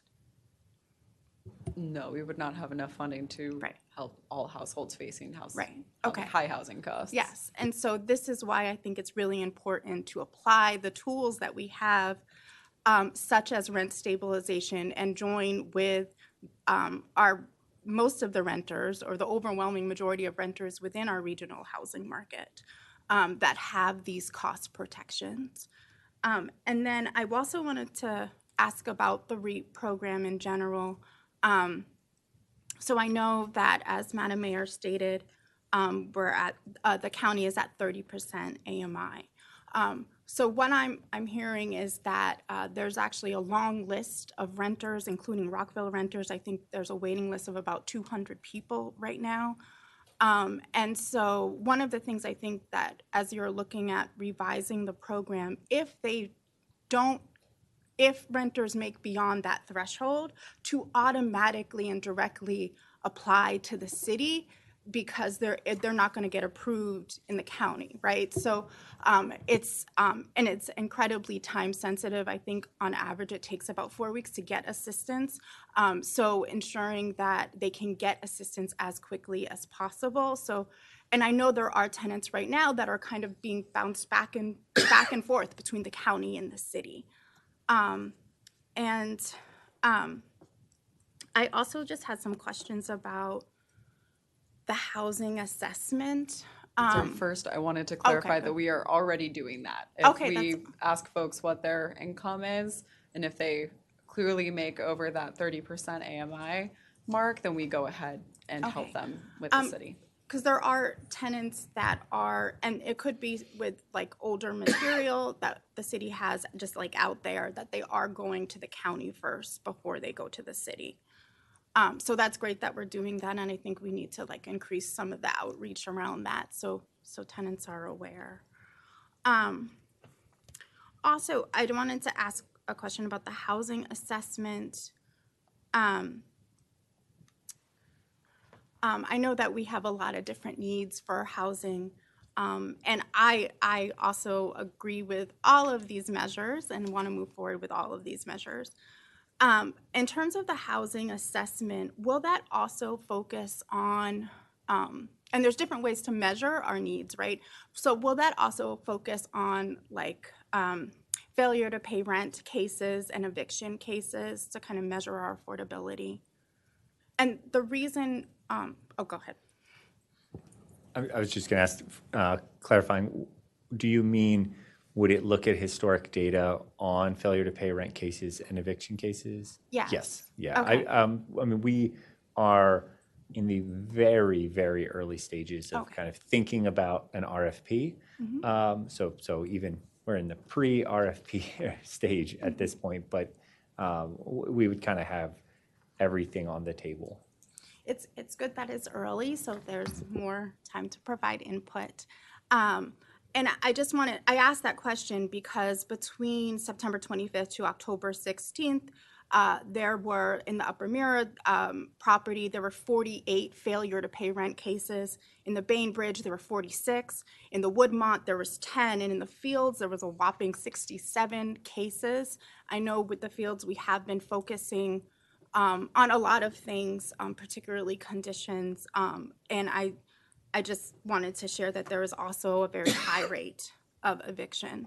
And so including that in our needs assessment is key in terms of dealing with our displacement crisis. Thank you. Thank you, Councilmember Fulton. Thank you. I knew if I laid back long enough, my smart and insightful colleagues would cover most of what I had, and that did in fact prove true. But so for the feedback requested, yes to all of the above. At least, I mean, if we're down to the first two buckets, cost money. The third bucket of partnerships might find money. So now would be the point to say, to me, when it comes down, yes, we should do all of these things, but when it comes down to evaluating where to put limited resources, I would be looking for, when we get into the actual policy coming back, like, how can we evaluate where there is the most impact? Like Councilmember Van Grack said, like, this would be a broad-based impact. Like, I would want to know if we're splitting our limited resources among the Housing Opportunities Fund, the pilots, the REAP program, how do I know that we're doing it in the most impactful and effective way? I think the housing needs assessment will help. I think it's a good, that will really help us know that. So hopefully the timing's going to work so that we have that, and then we can make that call. We had a carryover. I heard in REAP. We'll get numbers on how it was used and how it helped, but those kinds of things, I just want to put that out there. When it comes time to really make these calls on how to slice and dice the money, any way we can assess the most bang for the buck would be really useful. But this is great work. Thank you. Thank you. I have a couple of quick questions, and I appreciate the comments of my colleagues. Just getting a little bit more deep on the subsidizing development and preservation. So number 4, explore ways to bring down costs. You had on there a tax shift for it's moving away from what is on the land to the land itself. And so I want to make sure we're trying to help the most residents without unnecessarily giving money to developers. And then also thinking about the city, right? Because how would that change what finance has to work with so that we can get the other social programs and pay our employees and support recreation and parks and fund REAP. So I'm interested in, I mentioned this earlier to my colleague, Councilman Fulton's point is what's the fiscal analysis so that we can see and measure, what has, and I was at a meeting last week with the Council of Governments where they actually had a chart that says, rated impact versus cost, and they had a bubble for impact, and then they had dollar signs for cost. But I think something like that would help us think through how do we balance the 50+ things that we want to do for housing, and would help us make decisions, because our budget is, it's about $200 million, just under. That's how much it costs to make a whole building, So we don't have the same amount of money that the county does, and so I just want to make sure that we're thinking through how do we have the most impact and manage our budget fiscally so that we can run the government for the next 100+ years. The comments that I wanted to make related to finding affordable housing, it's not necessarily putting money, but it is, and I mentioned this to our team, is we don't have a list where people can find where affordable housing is, the buildings themselves. And we have some great properties like Victory and Scarborough and others, but unless you know, and you don't know. So I just think that helping our residents at least identify, we're not necessarily tracking vacancy rates. I know that would take a lot of effort, but at least to know where can people look, I think would be helpful to make easier for our residents to find, and that is not a high cost strategy. The other piece is sometimes when we're talking to affordable housing focused developments, they ask, well, what is the city offering, right? And I know the Housing Opportunity Fund will support that. I know there are some cities, and I've studied them, that they actually start out with their Housing Opportunity Fund instead of seed funding, and they have a community development finance institution go out and raise additional money, and then they come together and the project gets done. So I'm interested in seeing how the city could do that as well. I think that there's some partners that we've already been talking about, like Habitat for Humanity, potentially doing something on Stone Street. We have a vacant 100-unit building in Town Center with Town Center Apartments. Those are things that like someone, the government owns or quasi-government owns, that we could be putting to use to help residents. And I hope not in the next 10 years, but much sooner than that. But I wanted to just add that to our list of like stay on and track and follow up and push to get those things done, because residents need the affordable housing and some part of our government owns it. The new home ownership program, I appreciate the comments on REACH. I know that it's been handled not with RHE, but another entity, a nonprofit, and then RHE was going to take it over, and you're exploring which way to go on that. I'm open to hearing that. But I will say that the mayor and council did fund in FY24 $250,000 to support the employee homeownership program, and there are new homes being developed, and we don't have that ready for them. And so I'm interested in an update to find out when will that be available. There's a lot of benefit to having employees live in the city, from an environment perspective to a taking care of our city perspective, et cetera. There are other things that we could do to, I think, increase affordable housing. You mentioned the Faith Initiative. So the county has looked at, can we, and I think DC and a couple other jurisdictions, maybe a faith institution wants to stay, but they want to allow housing above it. And I think that's something we should think through. I think the city needs to engage with the planning department to start, talking about that, because people have been coming forward with some of those ideas, and it's like our code doesn't allow it yet. So I just want to make sure that we're not turning people away in the interim while we're working on this discussion. The other piece that may not cost us anything, but could bring us something, is parking reductions, and as a trade-off for developers to provide more affordable housing. That doesn't necessarily cost us anything, but could get more affordable housing. And I mentioned previously the accessory dwelling units, like I think it was Napa Valley, that has a program that if someone develops an ADU and they make it affordable, that they would either get a low interest loan or a forgivable loan. So I am interested in that. I mentioned my comments on REAP under section 2 here. I do agree that we need to get more awareness out into the community, and there's also some awareness that needs to be made on like the point of eviction, that you don't necessarily have to have the court come through, that they could get help earlier, and I would totally support that, as I mentioned earlier. WMATA is another partner that we need to push. I know that we're going to be talking about that with the Town Center plan, but I have seen that the Maryland State Department of Housing and Community Development has been providing some funding to help put housing on other metro stations, and I wonder how much money is Rockville getting from the state like that? And how do we make sure we're getting our fair share to help support these projects? That goes in the partnerships category, but it would also help with the subsidy piece as well. I agree with my colleagues on the really supporting seniors and people with disabilities. We mentioned earlier under legislative priorities that the tax credit does not necessarily focus on people with disabilities. I think it should. But I think there are other incentives and resources for these populations which can be vulnerable financially that we need to help raise awareness about.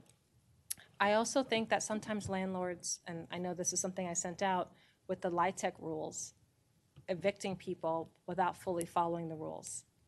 I don't want to say anything about any building in particular, but we need to be the advocate for renters and tenants to make sure that landlords are following the law and the rules. I feel very serious about that. And then more broadly, I'll just say for all the housing discussions, we really need to update Landlord Tenant Chapter 18 and the MPDU Chapter 13.5. Councilmember Leary. It's my second round. It's much shorter than the first one. And Madam Mayor addressed part of it. It was my understanding that we're having a separate work session on MPDUs and looking at that program, correct? We're gonna be looking at redoing that whole code. Okay. Yeah, no, a separate work session. Okay. I just wanted to also complete that circle because MPDUs were brought up during community forum. And I just wanted folks to know that we want to look at that, and that definitely needs to be its own work session because we need to talk through.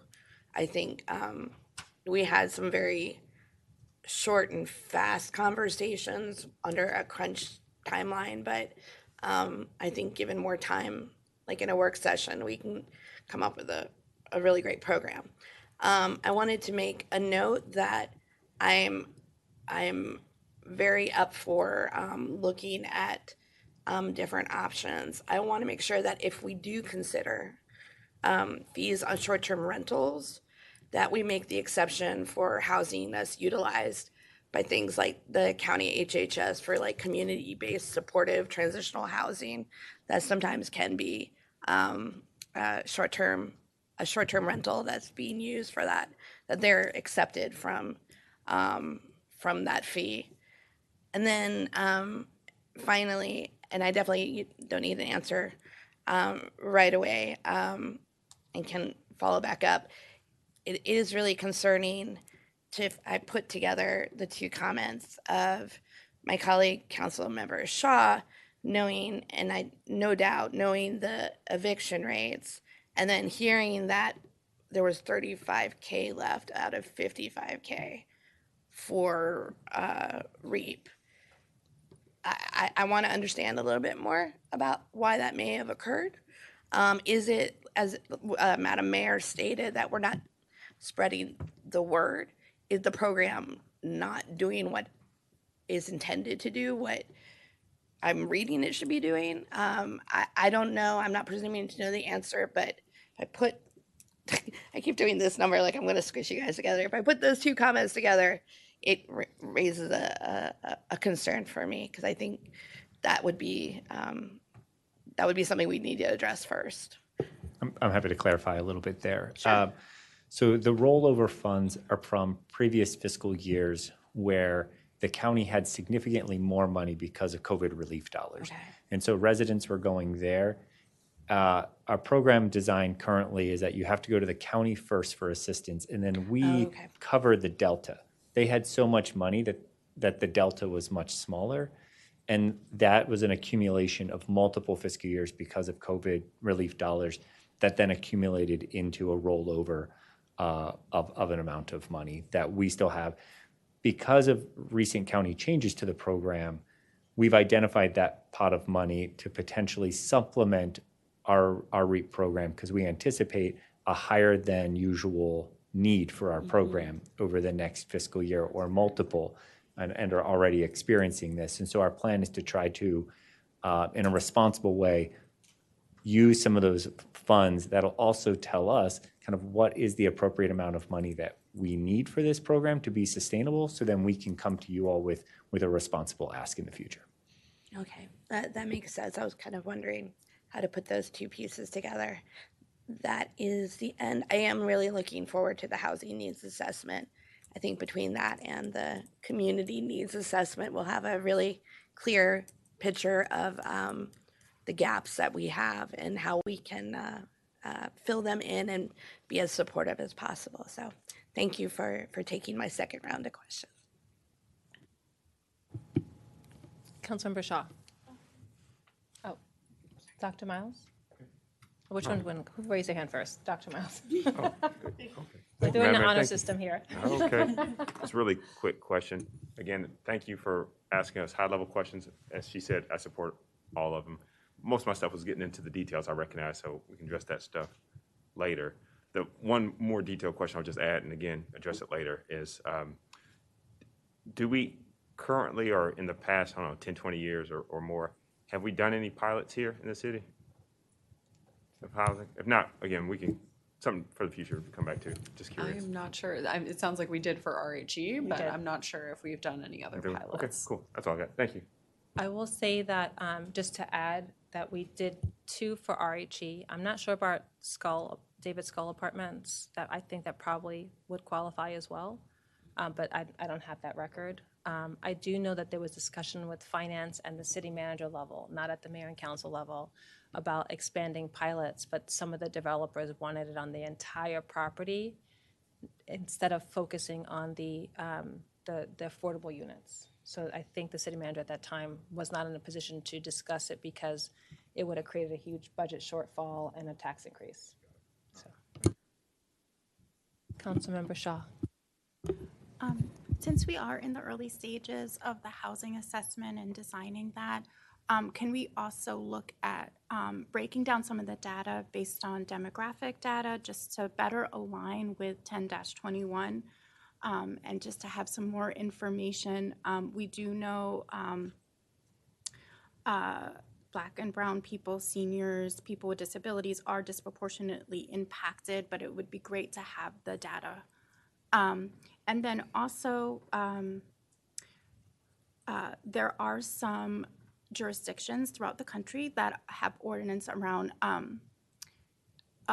real page against real page on algorithms. And I know that that is something that impacts this community as well. Are there any plans or have you thought about adding that to our list of items for the mayor and council to consider? Stay tuned for the November work session. Okay. Yes, we are certainly thinking about those things. Thank you. And I believe it Yeah. in your packet, the slide that has all 3 buckets under the stability one, I believe it mentions algorithmic pricing. Yeah. To add to the comments of Councilmember Shaw, I did ask the state level, are they tracking, issues? Because some states are, as a state suing RealPage, and they said that they were tracking. I know that there's nothing official being shared yet, but I do think that if tenants know it's being used somehow, that we should be collecting that information so that we can make sure that as we're feeding up to Montgomery County and to the state where we know. And then sometimes it may not be called RealPage. There are other names. I'm not going to name all the companies because there are a lot of them. But there are other companies that are same technology, but different name. And I think we need to, as we hear about those, track those and help report as well so that the state has information to make their case. Councilmember Shaw. Since we, in theory, should be tracking the rent increases based on our code, we should, because there are a lot of tenants that are receiving rent increases and their landlords have not submitted that increase. And so I think that should be just a part of just enforcing our code, just in general.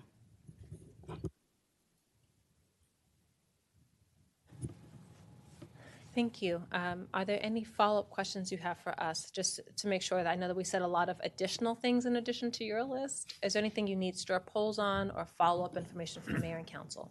I felt we got very clear direction from the council. What I heard broadly was you support us exploring all these opportunities, and I heard very clearly the devil's in the detail. Let's see what comes up during budget season. I heard that very clearly as well. And then I'll just close by saying, we may not get this exactly right the first year or two. When we invest in some of these programs, we have to see what is the return on the investment, and we may have to make modifications as we move forward in subsequent years. I hope that makes sense. Yeah, I think so. Just looking at my colleagues. I think that we want to have some level of impacts and fiscal impact in terms of social impact as well as fiscal impact so that we can balance, so that we can also make final prioritization decisions. I will also go on record as I have concerns about the change in what's on the land versus the land value. I think that might have a major fiscal impact, but I don't know. I want to learn more. But I'll just go on record on that. Okay, so the next steps, I know we have another housing session coming up. At that time, will you then share with us a revised compendium of housing strategy so that we can see, and I know staff is going to do some work to not only talk about impact, fiscal impact, but also look at prioritization and resourcing, obviously, because we don't have Yes. magic wands. Yes, to all of that. Okay.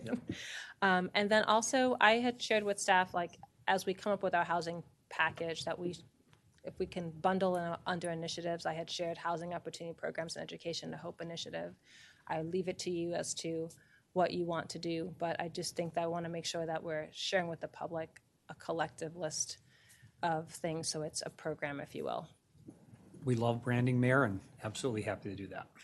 Councilmember Shaw. Along with the bundle of policies, can we also have some idea around like timeline, impact, particularly our equity impact, and also, timeline, the impact, and then if possible, just some like data to help to inform like how many people it can cover. Yep. Yes. Thank you. Thank you. I just checked with my colleagues, and we're good if you are. Thank you. I appreciate all of the comments. I appreciate all of our residents who have helped inform and have given us things to think about. All right. So we will be taking a brief break. The staff is going to rearrange the room. Can you tell us, just for those who are watching online, how long you would like this break to be, Mr. Mihalik?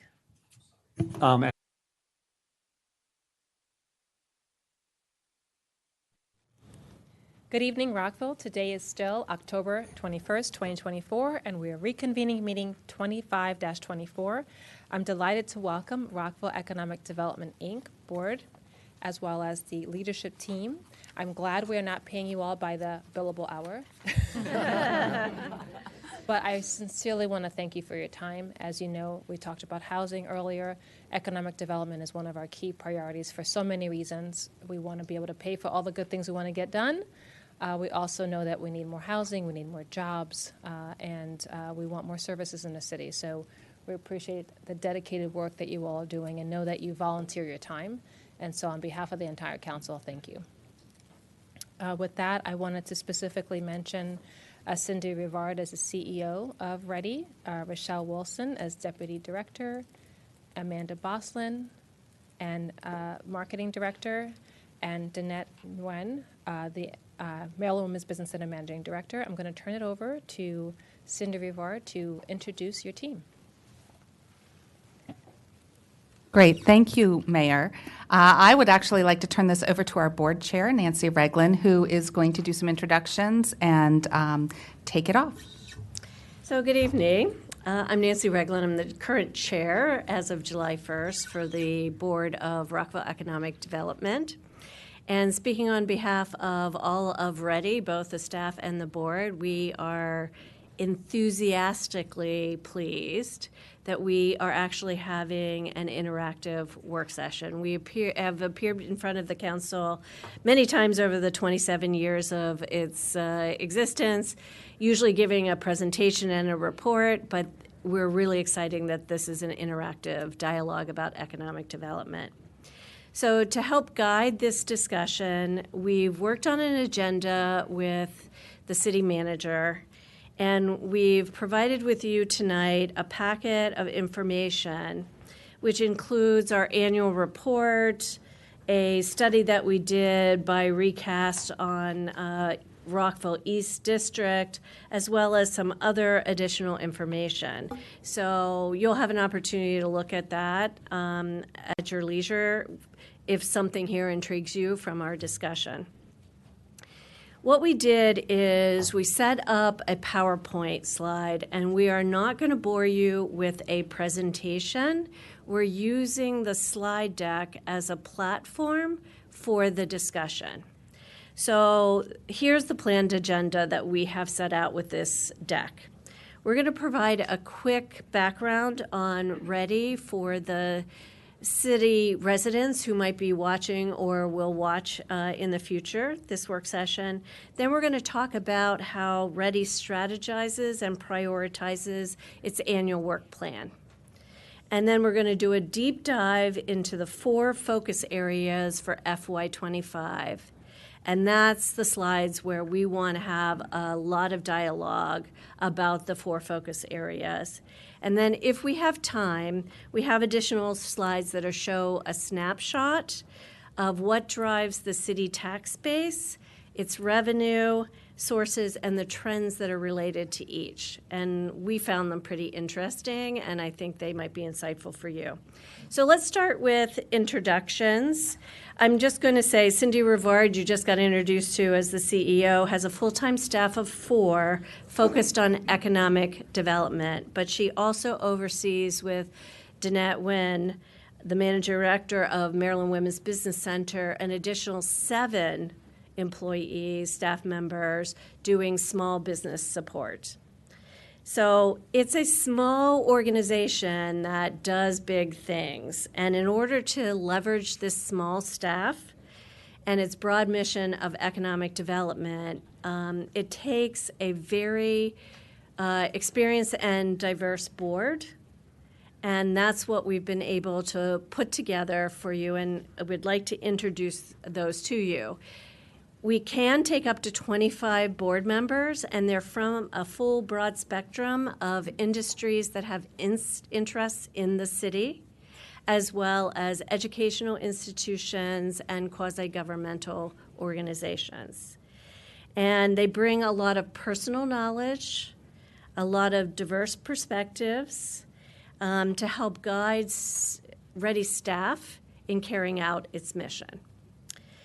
So since you don't often get a chance to meet all of our board members, we wanted to ask each of them to state their name, what company and the role they play there, and what industry that they represent.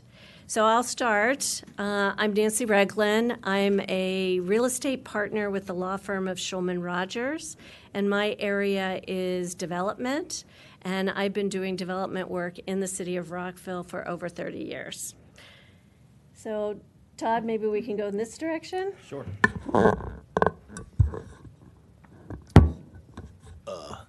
So my name is Todd Pearson. I'm the president and COO of the BF Saul Company and all of its affiliates.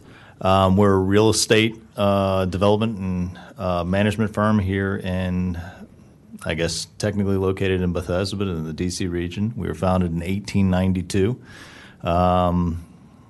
And I've been on the board for 6 or 7 years now, and I'm currently the treasurer. So.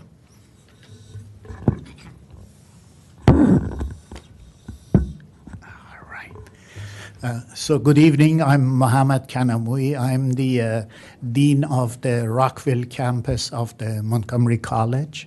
I am an engineer, so the industry that I come from. I'm a mechanical engineer, and I oversaw the engineering and the IT fields of the college: cybersecurity, cloud computing, computer science, and so on. Now my job is more in the operation of the college. Council, Morgan Sullivan. I'm an executive managing director at JLL. We're a Fortune 200 publicly traded real estate services firm, 120,000 employees, 70 different countries. My area of focus is suburban Maryland and specifically the city of Rockville, commercial real estate. Good evening. My name is Justin Yang. I am a investor, venture capitalist and investor in life sciences and biotechnology. I am the CEO, co-founder of Kaibab Health, which is an investment firm. We've started 2 biotech companies focused on neurological diseases. Good evening, Mayor and Council. My name is Cliff Veers with Veers Insurance. We are a property and casualty and surety agency located here in Rockville. Been here for almost 70 years and 3 generations. I'm also on the board of Rockville Chamber of Commerce and past chairman of that board. Thanks for having us. Hi, Mayor and Council. My name is Dan Mallon. I have lived in Montgomery County for most of my life, spent about 15 years working in biotech in the city of Rockville, companies in the city of Rockville. I'm currently head of corporate development for a company called PharmaJet, but it's remote. They're based out of Denver. I've worked with the Ready Board for a few years now, just came back to the area, happy to be back. And I live in Rockville, just not the city of Rockville, but thanks for having me. That's fixable. Okay. Hello? Okay. My name is Richard Alvarez. I'm president of Brand Institute's Rockville office. We specialize in pharmaceutical naming, not limited to pharmaceutical naming, but we do specialize in pharmaceutical naming. Any companies going through clinical trials, phase 1, 2, or 3, and afterwards we will partner with them with the non-proprietary names, brand naming, and anything else that goes with it. And I am a transplant to Maryland, originally from South Florida. Thank you. Good evening, Mayor and Council. I'm ex officio on the Ready Board, and I'm the president and CEO of Greater Rockville Chamber of Commerce. We'll go down here. Thank you, Dr. Miles, for sharing your microphone. I'm Bill Tompkins, president and CEO of the Montgomery County Economic Development Corporation, representing all of Montgomery County, but our crown jewel is Rockville. The county seat is here in Rockville. Our offices are here in Rockville. And as you will hear throughout the evening, this is a significant and impactful part of how Montgomery County succeeds. Good evening, Mayor and Council. My name is Kelly Groff. I'm the president and CEO of Visit Montgomery, which is Montgomery County's destination marketing organization. And I am a few years on to the Ready Board and work very closely with Cindy and her team on marketing the city of Rockville. Thank you. Good evening. I'm CJ Overly. I am a development manager with BXP, formerly Boston Properties. We're a commercial real estate developer, owner, operator. And we are currently working on a project here in the city of Rockville. Good evening, Mayor and the Council, and so happy to see your face again. And it was just an unforgettable experience last week to receive the proclamation for Ready last week. So my name is Bei Ma. You already know me. I'm currently the founder and CEO of Pioneer Group, which is a global business consulting firm focused on life sciences, biotechnology, as well as healthcare and digital health. And I did work with international medical organizations before, which including U.S. Pharmacopoeia here in Rockville, and I spent 8 years with the company. But currently, also since last year, I've been appointed by Maryland Governor Wes Moore to be on the board on Maryland Venture Fund Authority. So my main goal is really to foster the ecosystem of our startup companies here in Maryland, for me especially in life sciences and biotechnology. And I have this privilege for the last 5 years since 2020 and working with amazing, Cindy and the impressive team here to help Rockville Economic Development Inc. And I have learned so much, and I'm very happy to stay on this team and to contribute whatever we can. Thank you. Excuse me. Good evening, everybody. My name is Susan Prince. I am the immediate past chair of the Board of Ready and have served on the board for more years than I care to talk about. But I, longtime Rockville resident, grew up here. So Rockville has a very special place in my heart. In my day job, I'm a principal at the MITRE Corporation. And one thing about MITRE is we run what are called FFRDCs, Federally Funded Research and Development Centers, one of which is the National Cybersecurity Center of Excellence at NIST, NCCOE. So I started my career there. I spent 4 years working to help stand that up, actually, when I was with the county. And now currently I'm supporting the Department of Commerce on economic development issues, Tech Hub. They've been looking to fund various tech hubs around the country and also some other Department of Commerce projects that we're working on. So pleasure to be here. Thank you so much for having us, and looking forward to the conversation. Thank you. All right, well, let's just jump right into slide number 2. All right, I'll give you a moment to digest This is Ready and its original mission. So 27 years ago, the city created a nonprofit corporation in order to separate its economic development activities from its municipal regulatory functions so that both could be pursued for the benefit of the residents in the city of Rockville. And by establishing a separate entity for Rockville Economic Development, Ready now has the ability to, number one, seek additional sources of funding from federal, state, county, and other municipal sources, as well as businesses and private organizations such as charitable foundations in sponsorships and grants. Two, we can engage in a very close relationship with the business community, education institutions, and local quasi-government and private organizations as our partners in our economic development activities.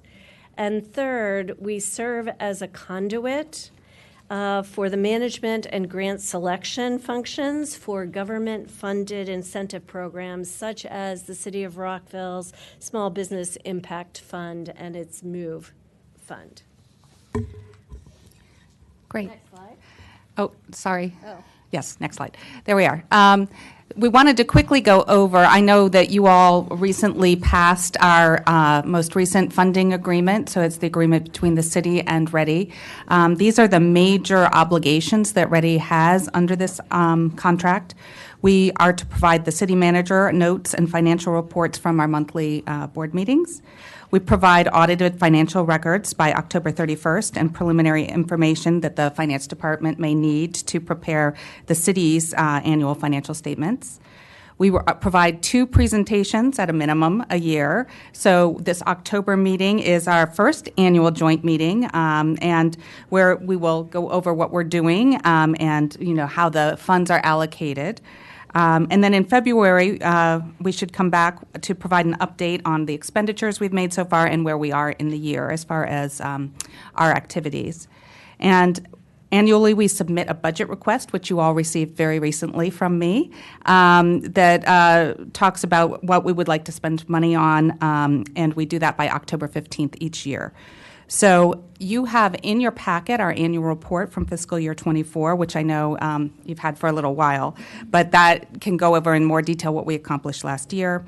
I would just say at a high level, our budget request for fiscal year 26, which you've received, are basic operational increases. We've asked for a full-time employee to support business development, which we'll talk a little bit more about why that would be impactful. And we've asked for ongoing funding to support our branding and marketing of the life biotech sector. So those are our high-level asks in this budget request. And as we go through, we'll sort of explain why we think that might be a good idea, understanding that you have to balance all your priorities. Next slide. This is the funding breakdown of what Rockville provided for this fiscal year 25. You can see it was a total of $1.4 million. Would say that about $100,000 is our lease obligation. We pay about $130,000 for accountants and auditing function, about $40,000 for our IT function. We have 4 dedicated staff out of a total of 11, and the city pays for those 4. We fund the other 11 separately, which we'll talk about. But you can see the breakdown in this chart shows how it mirrors what is in our funding agreement for fiscal year 25. The Small Business Impact Fund and the MOVE Expansion Incentive Programs have funds allocated to them, and those are programs that Ready administrates on behalf of the city, and they're very impactful. We do find that it gives us a competitive edge that we have these incentive programs. Next slide. This shows our total funding, and so the City of Rockville provides about 60% of our funding.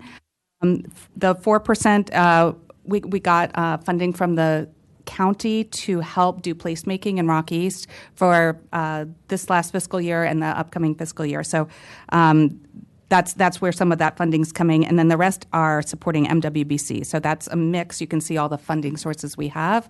The SBA obviously is our federal funding, and then a number of other jurisdictions where we provide technical services through the MWBC also contribute. Next slide. Okay, so economic development is our mission. So how does Rockville Economic Development plan?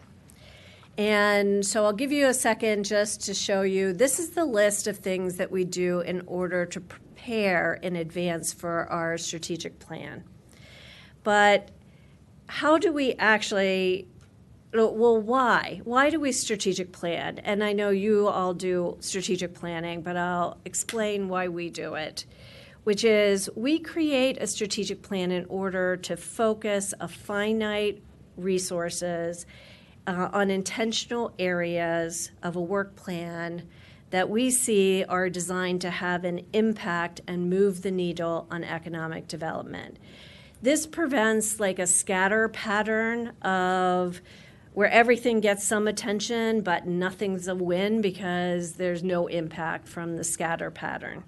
It takes tough decisions, though, to prioritize certain focus areas to the, not necessarily to the exclusion, but to the priority over other areas of economic development in the city.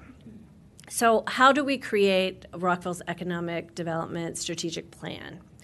So we do all the preparation, and for those of you from the mayor and council, and we invite all of you to attend and participate, we invite senior staff, we invite state officials, we invite special knowledge experts, and we bring them all together in order to inform and discuss how we look at each of the potential opportunities that the city of Rockville has. So our exercise at the strategic plan is not your typical SWOT analysis. We do a two-part analysis. One is we look at the opportunities. So what assets do we have? What opportunities do we have from existing things that are in the city that we can leverage? And then we take a second phase and we say, what are the obstacles? What are the problems? What are the issues that we need to solve in order for the city of Rockville to reach its full potential of its opportunities? So what you'll see in the next couple of slides is that opportunities analysis of our focus areas and then what problem we're solving. Okay? And based on that analysis, then I've identified issues, and then we can turn it over to the staff to generate all of the action items that need to get done to solve those problems. So maybe looking at some of the things, some of the wins of prior strategic plans might help sort of give some picture of this. So here are some great wins from the city from past strategic plans. One, the creation of the Explore Rockville website, when the issue that we identified is that we're not getting our message about Rockville out to our target audiences, and there's more than one, of everything that's available and happening here in Rockville. So by partnering with Visit Montgomery, we were able to create the Explore Rockville website. It helped solve driving traffic to local businesses and commercial districts for post-pandemic recovery. It drove tourism and hotel nights through event promotion, and it addresses the business site selectors and talent moving into the city to give them a real idea about the vibrant quality of life here in Rockville.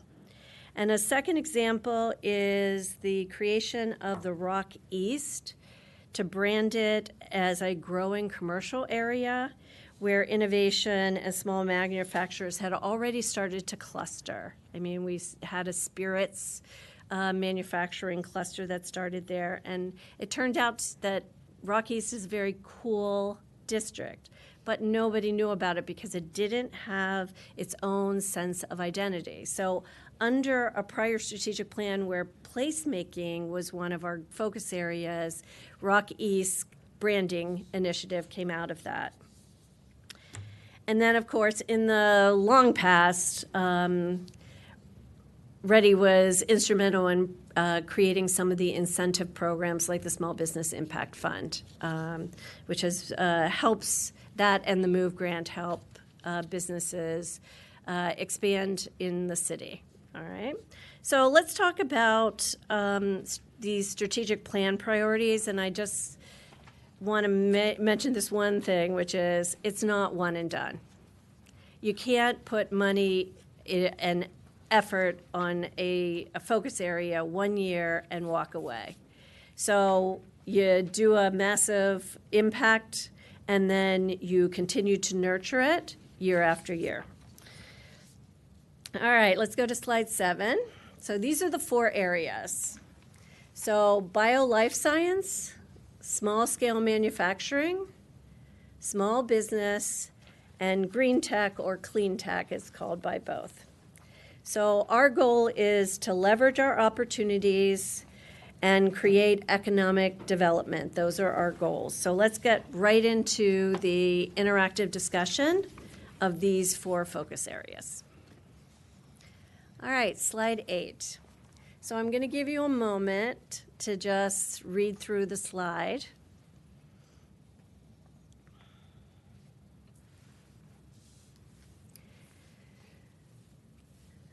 Can you just say 1 or 2 highlights, just for people who may not be able to read? That would be helpful. So this slide is set up exactly as I said. On the left-hand side is opportunities, and on the right-hand side is what is the issue that we're solving for. So on the left-hand side, you can see that the city is blessed with existing assets and opportunities in this sector. Just to give you 2 examples, there's already 120 companies that are in the bio-life science area that are in the city of Rockville. And Rockville is part of a region which is ranked as the #3 bio-life science region in the United States. Just to clarify, when you're saying the 120 biotech firms, are you referring within the city limits? Within the city. So strictly within the city limits? Within the city limits. Yeah, the region obviously is much larger, but we tried to get the data for this meeting on how many of those life science-related companies are here in the city limits. Do you consider medical and health services in particular part of the life science cohort? Or are you looking specifically at like the... No, this is bio and life science. Health would be a separate industry area, although it is also a very important one. It is life science. I was curious. Thank you. So to simplify the right-hand side of the chart, if I say it another way, is why is Rockville not on the radar for site selectors for life science companies' capital and talent attraction? Why not? We have everything here. We have great educational institutions. We have space. We have talent. We have existing companies. Why aren't we automatically on their radar? So let's talk a little bit, and if some of the board members who work in this area might be able to jump in, and I ask, this is supposed to be an interactive discussion, so jump in, Mayor and Council, with any comments or questions or recommendations that you might have, because I think that we could brainstorm together for a lot of ideas on our focus areas. Just to go to some of the challenges that you see, I am aware that, I won't say where, but other jurisdictions across the water sometimes try to recruit and specifically pull out biotechs. And I'm just curious to see, I know we talked about some of the life science tours, but what are we doing to secure our base so that when leases come up, that we don't see them going over to those other jurisdictions who are trying to pull our talent and our companies? Yeah, I would offer in response to that, our area, which we would define as suburban Maryland, which includes the city of Rockville, has had success in recruiting life science companies from outside of the continental United States. A major component to our success as a number 3 ranked life science node is that life science companies tend to spawn other life science companies. They can be somewhat akin to mercenaries when they move around and say Justin and I are executives at a life science company, and we literally throw our credit cards in a ball cap and say, you know, we're going to make a run at this. We think we've got the next great thing. So that does create stickiness for the city of Rockville, in as much as a number of these organizations are homegrown. Do we get poached? Occasionally, but I think less than other areas do.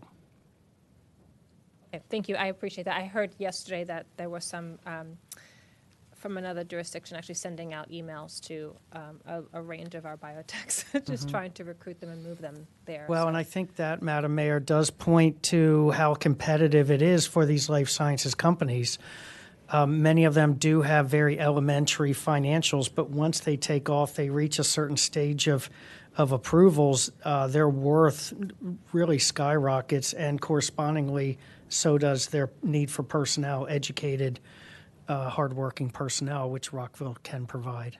So along those lines of what the mayor was saying, I know that Rockville, again, we've talked about it being the county seat, definitely does, and it goes back to some of the housing discussions, has a higher property cost for building, for land selection, than some of the surrounding suburban Maryland areas. How do we, to go to the mayor's point, compete with maybe some of the other surrounding suburban Maryland areas and even some of the areas across the Potomac River in Virginia that might have a different or lower property value in that context?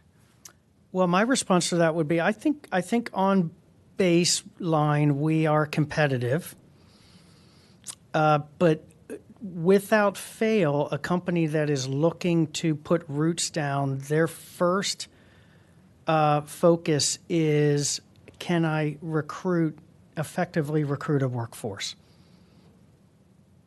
The number one hit on any company's bottom line is personnel and compensation. The second hit, and it's by a large measure, is their occupancy costs. So yes, they do want to squeeze those as much as they can, but if they can't recruit people at a competitive wage that aligns with their P&L, then you're removed from consideration. Can I ask a follow-up as we talk about suburban, like the region, competitors across the river? How do we think about when or whether is there ever value in partnering? Right, we have a neighbor to the north that also is in this area, like to build a bigger brand, and how that balances against our mission as Rockville. So, how should I think about that? Well, I would offer that up to other members of the board. I'm just taking the softballs here. Yeah, okay, fair enough. But I think you guys are going to present something on that, right? Is that right? You guys are going to present something on the life science partnership work. But we'll let Todd give a comment on it. It'd be helpful to get an answer. In our discussions at the board, he was pretty adamant about something. Well, that's a very interesting question. So I do think, number one, as a region, when we talk about Maryland, we do need to get much stronger at partnering as a region. I think that is one thing, and I don't want to talk too much about the other side of the river, but they do a very good job because, and I'll give the example, when Amazon came, it was not a discussion about, and they really were agnostic about which jurisdiction Amazon landed in, as long as it landed in Virginia. And there was a huge partnership of Loudoun County, Fairfax County, Arlington County, led by Virginia EDP, going after that. And so the partnership there was much different. I do think when you get to the life sciences sector, there are some partnerships. There are some things, some of the manufacturing for, the actual life sciences, once you get to the manufacturing stage, the workforce, the cost are better suited for the Frederick area, right? Just when you look at that cost standpoint versus when you look at, more of the R&D and how those can play together and how you can begin to create that ecosystem, I think it is very important to position yourself to be competitive for both. So I do think it's something we need to look at.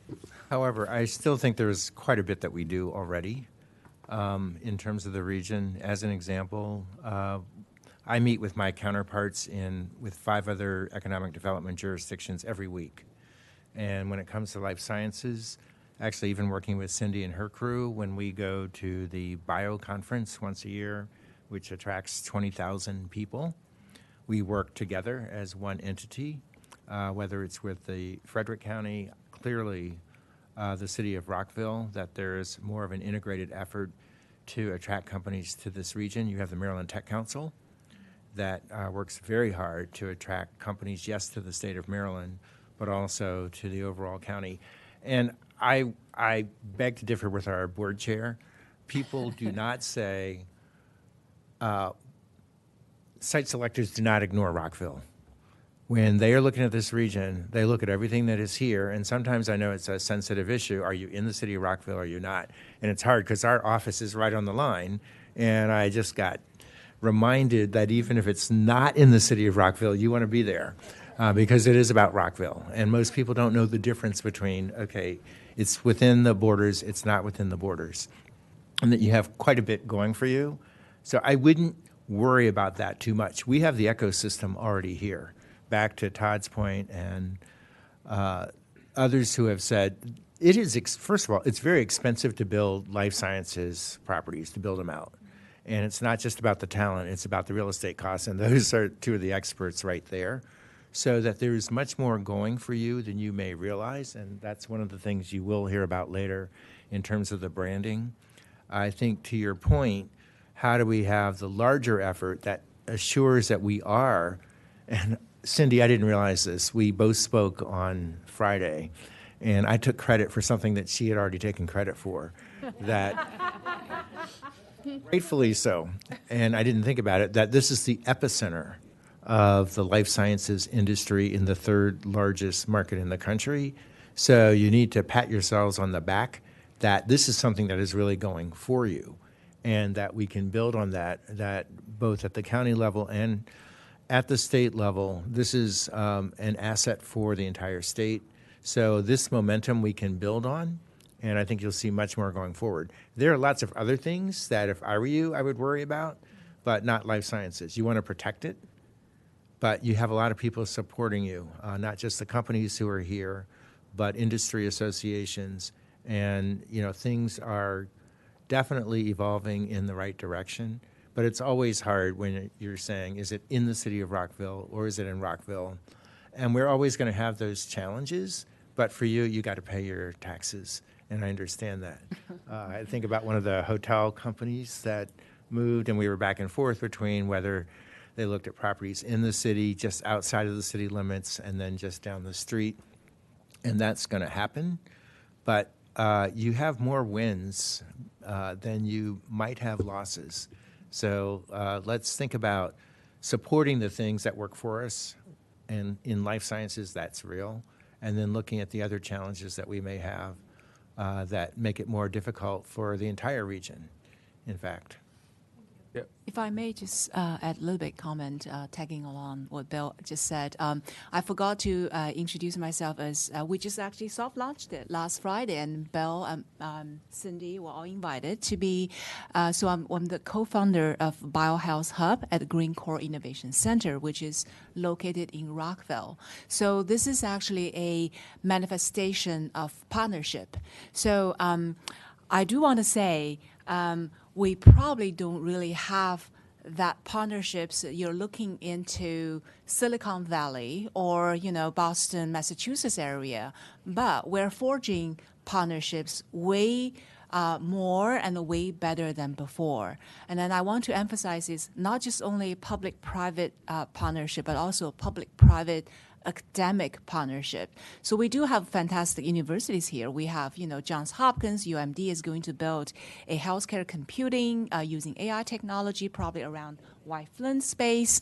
And I think there are two keywords for life sciences and biotech sectors to be really, bloom in our area. One is partnerships. I would say local partnerships. We have fantastic federal agency here. We have real estate with the venture arm in the life sciences sector. We have talents from, the Johns Hopkins, UMD, and George Washington, Georgetown. Yes, they're not in Rockville, but we're we're neighboring, very close. So another key word I want to say is capital. We probably have to work really hard. I think Justin probably has more saying to that, and from a VC private investors perspective. Maryland actually has the largest VC firm here in the world, NEA. But do we really get a lot of funding from NEA for our startup companies here in the States? No. NEA actually facing global. So I think in a way we are local, but we also want to build local, county, state, nation, and the global partnerships, and to help the companies to access capitals, to access talents, to make Rockville to be the epicenter. And then, one of the reasons we actually launched BioHealth Hub last Friday, it was really, coming from 2 years ago. So Secretary of State, she came last Friday, and then Senator Clarence Lam, as well as county executive, they acknowledged, because 2 years ago, Cindy, we actually worked together to produce a policy proposal. The proposal is to, under the leadership back then, Senator Lee, now it's the Secretary of State, to make Maryland the epicenter of life sciences. So we could disseminate that policy paper, of course, is 2 years ago, and things have changed. But we never changed our commitment to this sector, life sciences, because very, very small example of MedImmune, how MedImmune was acquired by AstraZeneca, and then now it's part of AstraZeneca. AstraZeneca was not a biotech company. Now AstraZeneca is top biotech company in the world. It was because of MedImmune in our region. So with that, Just to add on to, from an investor perspective, I think what you for the board and the work that we're doing here, like organizations like Ready, is really important, because I think there's a lot of opportunities that exist here, not just in the city of Rockville, but Maryland as a whole, from the skilled labor workforce. And also, if you compare and benchmark, the salaries, right, from this region versus others, there's a great opportunity. There's a reason why Fortune 100 pharmaceutical companies move here. It's because, you're competing against the federal government, which publishes the pay lines, right, for salary employees. And for as a investor, or as someone who's looking to invest in this region, you're saying, okay, this is very attractive because we can take the skilled labor from from our colleagues in the public sector, and we can bring them, and we pay a little bit, maybe 20% above that, and bring those same talented people to these companies. I think there's a great opportunity, but I think from a opportunity, there's kind of a need to make investments, right? So going back to what Bei just said is, I think, a lot of investment firms, they like to, why do they want to invest? Why are they, in Boston and San Francisco? And why do they invest in the regions? Selfishly, it's kind of like, if you're a board member of 8 companies, you want to be able to, get to your companies that you're on the board of, having quarterly meetings close by. So it's like, okay, we'll make an investment, you move to our area, and I can come visit you at any time, right? So I think, going to what Bei said, I think there is this, lack of kind of private capital at the earliest stage, and I know we're going to have a section on entrepreneurship. I think the culture of entrepreneurship, may not necessarily exist, in this ecosystem, that needs to probably be more invested in. I mean, I think like if you were to ask any PhD student or medical doctor, who may not be considering a career in a clinic, to say like, what is your ideal dream job, in this area, they would say, I want to go work for the FDA, right? They're not saying like, I want to go start a new company. So I think the ability to foster that interaction, which is the ecosystem that we're developing, a group like Shulman Rogers, which has a entrepreneurship kind of program. How do I start company? How do I do all of these things? I think that's something that my work with Ready, what I'm very passionate about, is kind of like teaching that ability to be able to kind of like, I have a great idea and I want to be able to kind of get NIH funding. I want to be able to kind of get that out to market and being able to teach that. So there is this opportunity. Yeah, I was going to know, I've worked in the life science space prior to this role and have been in Cambridge and the San Jose bio area, and it's a scene, right? It's not just buildings. There are meetups, there are VC pitch, competitions, and so I'm hopeful that we can go, like, not rest on our laurels as number 3, but that we create that scene here in Rockville, that we start to attract even more people and bigger companies as well. So to that end, I do appreciate that this past year already started the BioBoost efforts. And I'm, as we get further into the presentation, looking forward to seeing how you're going to continue that going forward. But I will just say in general, from a more macro level, I know the commercial real estate space is just dramatically changing. And I see strategically you're focusing on businesses that are in the office with life sciences, small-scale manufacturing, some of the retail small businesses. I do agree with my colleague that, I have seen in this area, healthcare offices is another place that I think, in talking to people who are trying to fill spaces, that is an area for us. And I think we're kind of a hub for in and around Rockville for healthcare services as well. Yeah, I have a quick question. I know you touched on this a little bit. Can you talk more about some of the benefits that we're in close proximity to NIH and other federal agencies? Yeah, I mean, I think it's great. I'll just give you an anecdotal, personal example. So for a company that we've co-founded called Neurine Therapeutics, one of our biggest funding streams is from the NIH, the NINDS, which offered small business grants to get your product, kind of closer to the human testing. And to date, they've provided us $3 million in funding from the NIH. So what is really interesting and exciting, and I would say for anyone as a sales pitch to come here, is that on any given time I could have the NIH program officer that oversees my funding to come visit us, right? Come visit the lab, come check it out, because again, like, one of the major benefits of being here versus being in Boston or somewhere, it's like you don't have that human interaction at any given time that with a major funder of biomedical research, essentially. So I mean, I think that's like a huge advantage. The other one, in a joking way, is that you're closer to regulators and the FDA, so they can stop by any time. But again, that's one of the biggest advantages of our area, is being close proximity to the federal government, is that you can engage with the federal government in a way that other regions may not be able to, right? They may have to fly in here to have that meeting, right? Those kinds of things. Being close to CMS doesn't hurt when absolutely. you need to get paid for said product.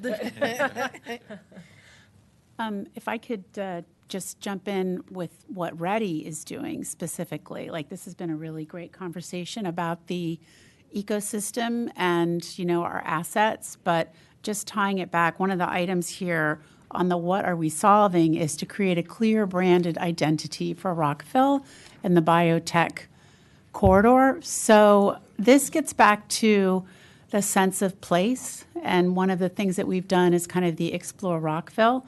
But when you think about this area, it doesn't have a strong branded identity. If you think about Boston, or you think about San Francisco, you think about Research Triangle Park, those are areas that just seem to have a higher level of visibility just in terms of name recognition.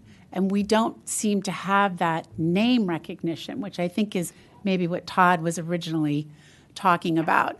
And then just tying it into the partnership. So Ready has undertaken an effort to create a brand identity for the biotech area here in Rockville. But we realize we are not an island by ourselves, and that it's really important for us to work with the other areas that also have strong presence, like Gaithersburg, the state of Maryland, Frederick, Montgomery County. So the effort that we're undertaking is a platform that we're creating that the other jurisdictions can also participate in to strengthen that identity. And I'm not sure if that's been shared. I know the mayor has had a chance to review it, and I'm not sure. I don't think we'll be. It's in our packet. Yeah. Okay, great. It's in the packet. So, so the idea there is to really leverage, not be like, the whole, I think Morgan was the one who said that, or no, it was Todd who said about Amazon, it was going to be in Virginia. So we are really working hard to take the lead. So yes, we are Rockville. We are not the biggest dog in the park, but we are taking the lead, and we are encouraging the other jurisdictions to fall in line with us and to support us. And together we can hopefully be more than just ourselves by ourselves. So. Yeah, and I think this circles back to what Councilmember Fulton also said, which is your question was, why aren't we joining together and being something bigger for the region? And that's, I think a lot of the discussion went around is when we say that we're not on the radar, we don't mean that we're not ever on the radar, but we could really be on the radar if we were a much bigger branded identity, and not just Rockville, but a very regional identity. And so that's part of the branding project for the biotech corridor. Nancy, can you talk into the mic, because we won't be able to hear you? All right, I will from now on. How's that? Are you, is this branding project, I know that it was tentative so far, but is it done yet? And, can you just explain the tenets of more possible here? Sure. The branding project we've been working on for about a year and a half, and we went through a very extensive focus groups, interacting with stakeholders, trying to figure out. You see it? No, I thought there were 4 slides in the packet, but Yes, there are. There should be in their folders. Okay. And I think that we've landed on the name of Biotech Corridor. CJ, I know is a lot of the board members were part of this. The real estate folks really wanted a locational, geographic type moniker, and Biotech Corridor already has some equity to it, and the focus groups and the name testing all really liked that. So we went from there toward developing the logo, which you see. And I know I skipped over I put in the packet the organizing idea, which is a lot of the very good work that was done preliminarily to talk about why Rockville, why this area, why this brand. So that's in your packet. So the logo we think will be very impactful and recognizable. We are still rolling that out. I know we just showed Bill over the weekend and the city and the county executive. So we have secured the URLs to all of the biotech corridor, and we've are trademarking the mark. The next step would be to figure out how to roll out a campaign and start to really use it. What's nice about the logo is that it's flexible. You see in your packet, it's basically a B, Biotech Corridor, over Rockville. The logo can be in other colors. It can have Montgomery County under there. It could have Gaithersburg. So as it gives us the opportunity to have a shared identity with all of our partners while still being able to talk about our individual jurisdictions. So, we're excited about that. I think the next step really is for Medium Giant to create an implementation plan for us to figure out our initial campaigns and how to use the assets that we've developed. And Cindy, that's already in our work plan for FY25 is the implementation plan. And I know when we looked at the logo, I know what popped into my head was Maryland used to have a Maryland Pavilion at Bio, and you would have all the different jurisdictions sharing it. But could you imagine if we all had the B, but anyone from Rockville had the light blue B, and anyone from Gaithersburg had a green B, but they all had the same, mark that you could see from far away, that was a regional mark for the biotech corridor, and it could expand all the way to statewide, basically. So our point here is that we really tried to set up Rockville to be the leader in basically solving the issue that you raised, which is let's try to partner and grow and be bigger than just one single jurisdiction. And sorry, I appreciate you including this. I wanted our council to see this and if they have questions. But part of I know early discussions is like Rockville would be the convener, that other people want to be part of our site and platform and play in our sandbox. So I just, there's some benefit to being a partner and sharing, but also getting the benefit of people looking at Rockville in a central epicenter way. Yeah, so legally it would be, we would control the marks and we would control the URLs right now. But they could share in the cost of the rollout too. So that's the other benefit to doing it this way. Can you share a little bit? I'm looking at the little nifty map on the Phase 2 final deliverable name page. I'm looking at, I appreciate the little pull-out quotes. I always like quotes. There were two things that struck me. One, yay, we get to finally rebrand the 270 signs, because Lord knows I feel like those have been out there forever. I grew up in this area, so I feel like I've been looking at them forever. But I'm looking at, I guess, what is the relevance of the 5 noted areas, because I am noting that none of them are in the city of Rockville. I think generally the marketing firm was just trying to show that we have identified already a 270 corridor that is associated with technology, so it's a starting point. Okay, that actually helps me out, because I was like, this is great and all, but none of them are actually in the city of Rockville. So I like it. I like the idea of kind of taking the lead, but bringing people together, which again goes to my colleague's point. So this looks great. Okay, we ready to move on? Let's go to the next slide, to the next focus area.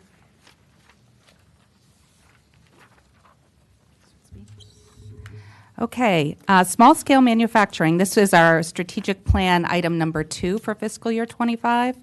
And as Nancy said, we've identified our opportunities. We already have over 300 small-scale manufacturing businesses in the city. The 2 major areas would be the Rock East area and Twin Brook, but there are little pockets like Stone Street. So the fact that we have available light industrial real estate is a huge competitive edge for Rockville. Not a lot of other areas have that in the region. When we get to the tax base information, you will see that industrial property is one of the fastest growing commercial tax bases for the city. So it makes sense for us to be also focusing on this area to try to grow it, because it's contributing to the tax base. In your packets you have, and I know you've seen it before, the Rock East report that Recast Cities did. The ability to start your own business and do small-scale manufacturing is something that is open to all people. It doesn't require certain levels of education necessarily. It supports, the city's efforts for justice, equity, diversity, and inclusion and belonging, and gives people an opportunity to create generational wealth. You will see that when Recast Cities notes that small-scale manufacturing businesses and people who own their own business make significantly more than somebody who's just working in a service or retail business as an employee. So it's a real opportunity for families in the area. The report outlines a whole lot of things that we could have done, and as Nancy said in the very beginning, we have limited resources, so we try to figure out what can we do that will have the most impact with the resources that we have. So we are working right now. We've rolled out our first cohort to provide technical support for small-scale manufacturing. This is geared towards early-stage companies. Rochelle, of course, is overseeing all of these efforts as our business development lead. We've hired a group called 37 Oaks who has developed the curriculum and is working with the businesses to teach them all about all sorts of things like distribution, how to get ready for the holidays. They're getting workshops and they're also getting one-on-one counseling, very similar to what we do with the Maryland Women's Business Center, but this is very specific for this industry and topic. We were awarded more funding from the county, which we're excited about for this next fiscal year. So in the spring, we're going to try to do a second cohort and focus on more established companies, like you probably all know Mas Panadas, and so we have a number of really companies that are poised to grow, that are good employers in this area, and we want to give them that support. I sent around, and you probably haven't had a chance to read it yet, the link that Bill sent to me about the report that the Maryland Economic Development Council just issued about opportunities for the state, and providing support in cohorts with technical assistance is one of the things that they call out as something that Maryland needs to do more of. I would say we're very lucky that we already have some of these tools in place. Other parts of Maryland don't. But helping to cultivate an entrepreneurial ecosystem and providing the technical support is something that Rockville does very well. I just also ask, I was looking at comparing some of the economic development activities for jurisdictions above us. I won't name names, but they don't necessarily do technical assistance. They do more location support. So I wanted to just flag that the technical assistance and the programmatic support you all provide is very unique to Rockville, at least in terms of the municipalities in Maryland. Yes. And I think when you look at the report too, there are things that are harder. It's a bigger lift. Like, we know that a commercial kitchen would be very impactful for a lot of the businesses in this area. Actually, the county probably needs 3 commercial kitchens to adequately support all the burgeoning businesses that are here, from food trucks to, caterers. But that is a big capital investment. It takes technical knowledge that we don't have on our staff. So while we think that would be hugely impactful, we haven't made that one of the top priorities of actions that we're taking. But we're talking about it with everybody because we think it would be good for Rockville and Montgomery County. I have a question about that. There are several faith-based institutions that are dwindling in numbers, but they have commercial kitchens. Yes. Have we thought about partnering with them? We've talked to them about their models, but we haven't actually thought about partnering directly. I do think there needs to be a staff person with food industry knowledge to make something like this work. I think on that point, I'm in agreement on that. If we could go back quickly, it kind of goes hand in hand to the East, the Rock East branding and the needs of that particular. Been following this from before I was elected, and I love it because I personally and my family and friends would go to many of the businesses in the Rock East district on the Rockville side, not on the county side. No offense, and we would actually ride our bikes. Did that once or twice, even though it was a little sketchy. So I actually appreciated in the Rock East report, you touched on all the things that I think will make it easier for people to commute to those locations. I know this area very well. I think the missed opportunity, or perhaps a new opportunity, because it's never too late, is that it could have connected to the light industrial area in Twin Brook because it's still Rock East. We're still east of 355. So to continue the branding along Lewis Avenue would also show that it's also an investment in that area. Again, knowing that we only have a handful of, light industrial areas that just somehow all happen to be on the east side of the city, we can capture that.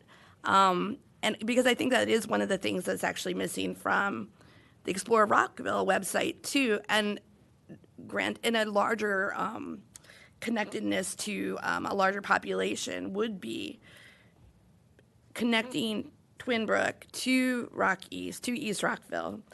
It is a very similar space. It is, as far as the community and the diversity, very, very similar. And we already feel pretty connected.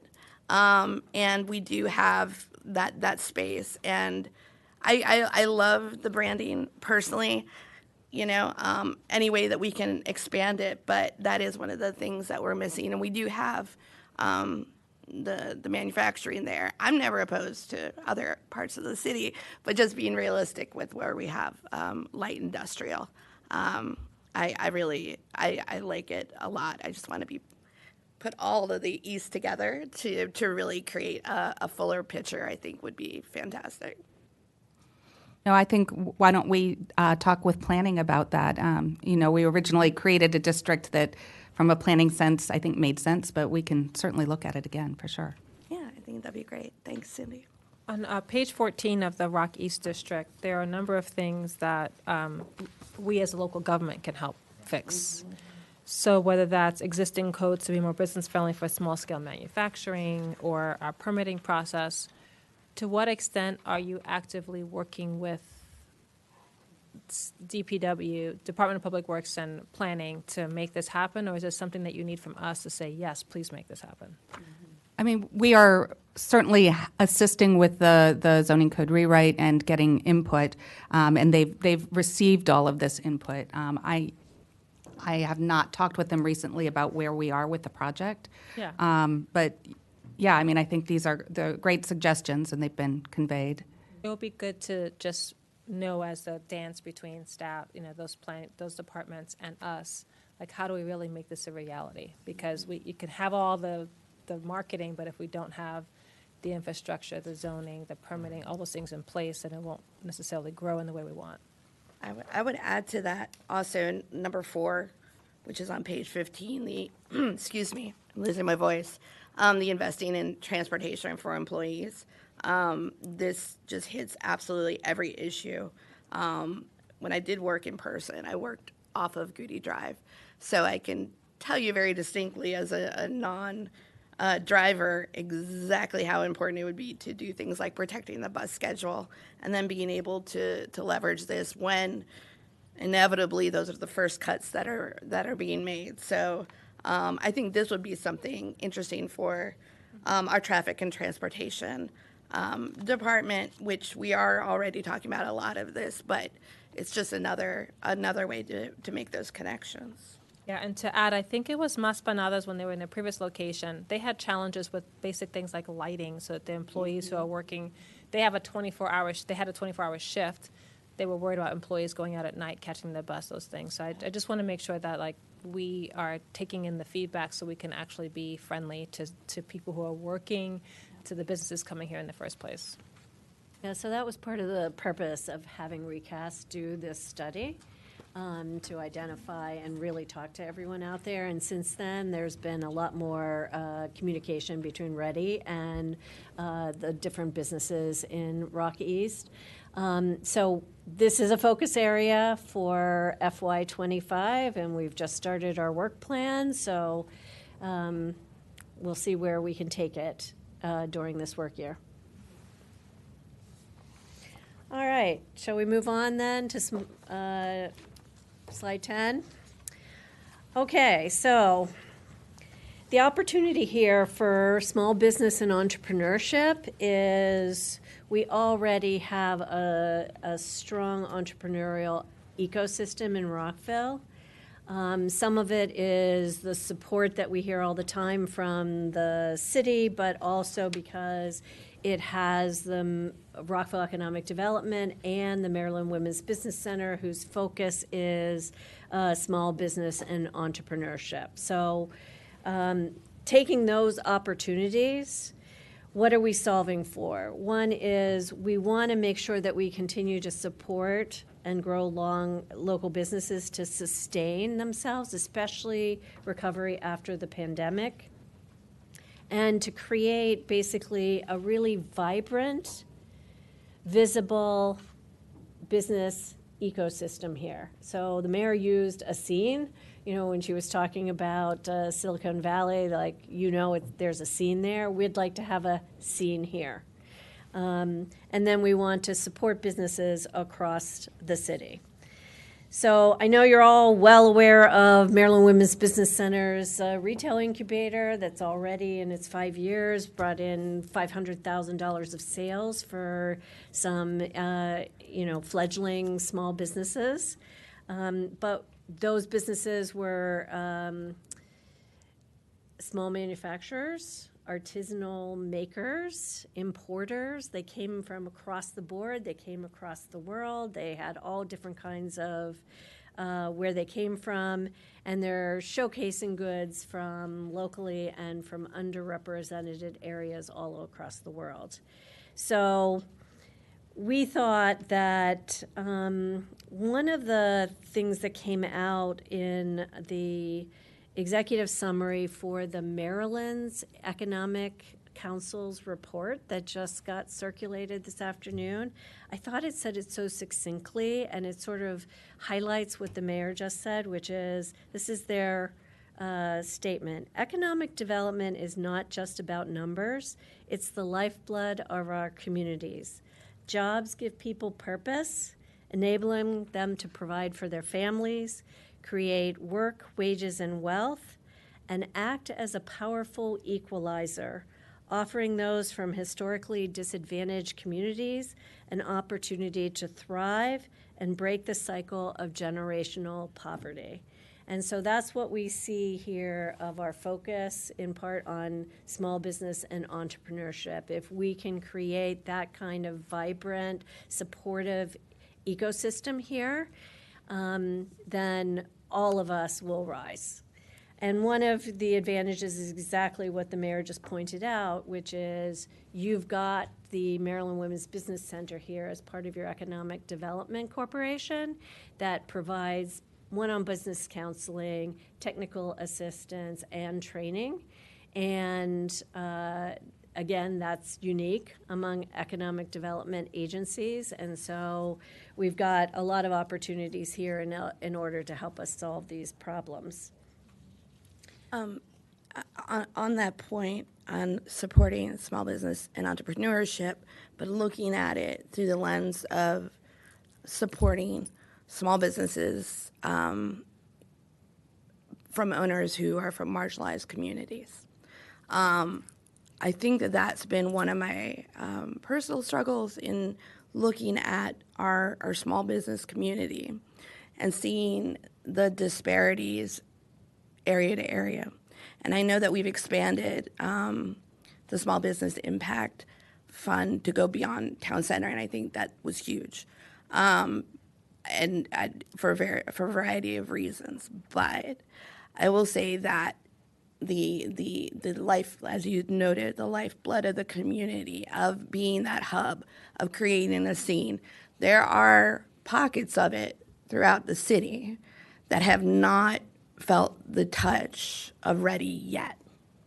And again, I completely appreciate y'all are small but mighty, doing a lot of stuff. Don't get me wrong.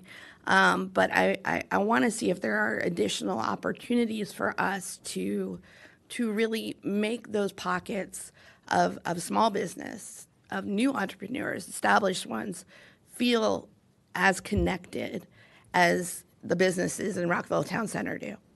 Again, knowing that y'all are busy people as well, if you're board or your staff. But I like to bring up the example that we did not lose one business in our shopping centers in Twin Brook during the pandemic. Not a one. And not a lot of places can say that. Why was that? Because the community recognized it is the lifeblood, that all this was extremely important. So that's my long-winded way of saying, like, let's make sure that we connect. There are similar small businesses connected to other communities. The many communities along Rockville Pike, like around Rollins Park, Congressional Towers, a lot of the ones over by the Woodmont Apartments.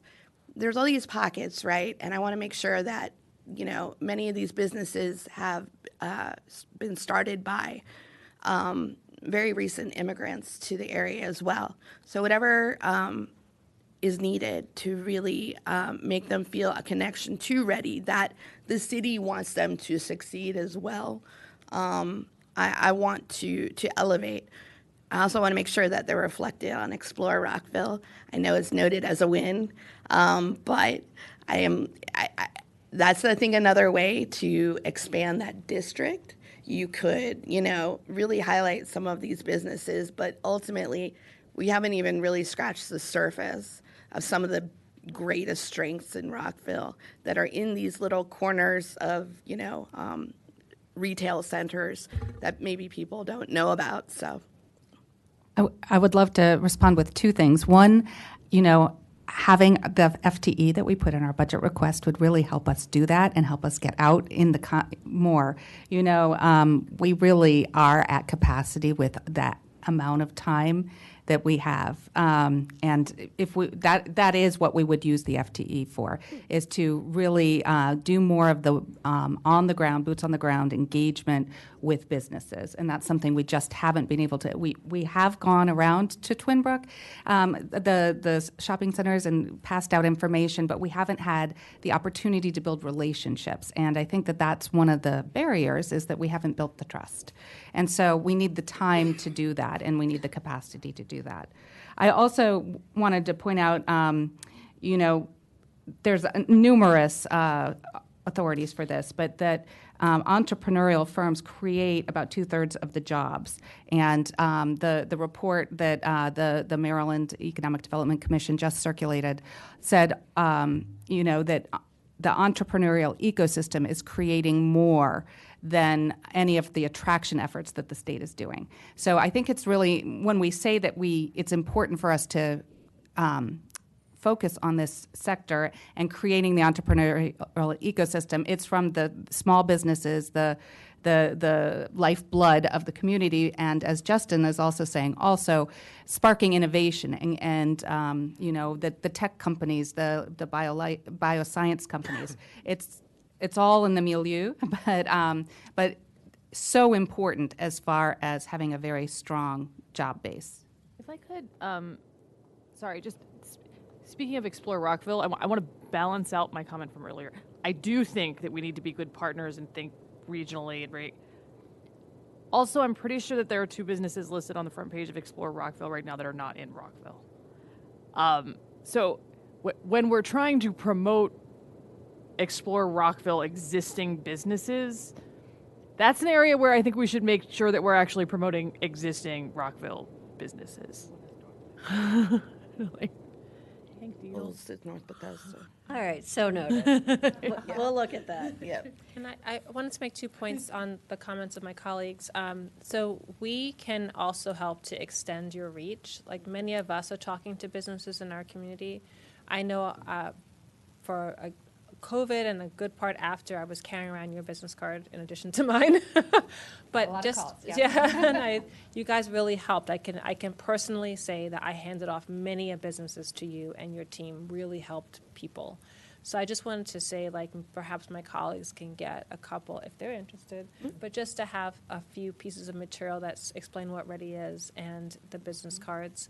I also will say that maybe there is a need to have, like, at least Spanish. I encounter a lot of Spanish-speaking business owners in Rockville, and getting something in English is sometimes they're not going to call you. And I agree with you. The relationships are important. There are times I've had to visit businesses 4 times for them to take advantage of a program because they are just they're not sure.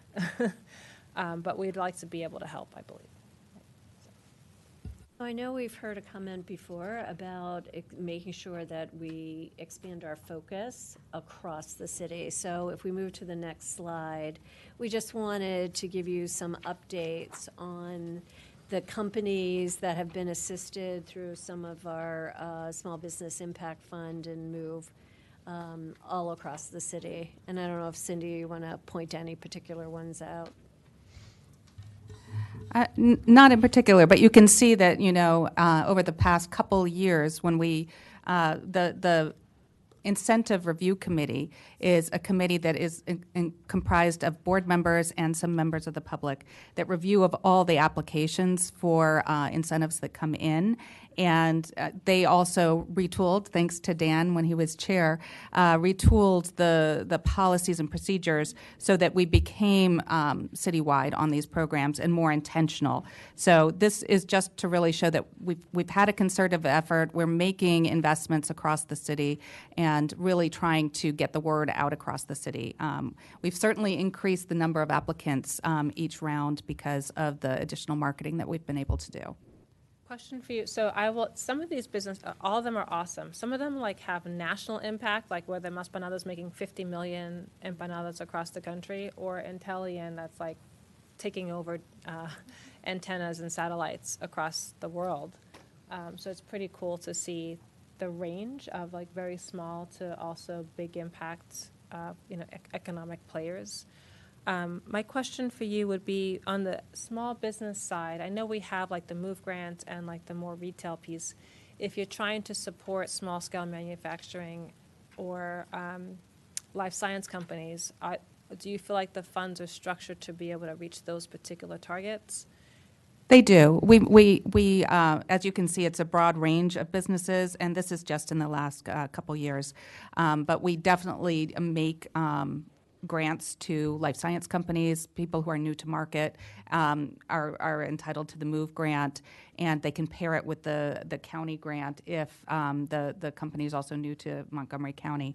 The expansion grant just assists anybody who's taking more square footage, and it's doesn't matter what the industry area is.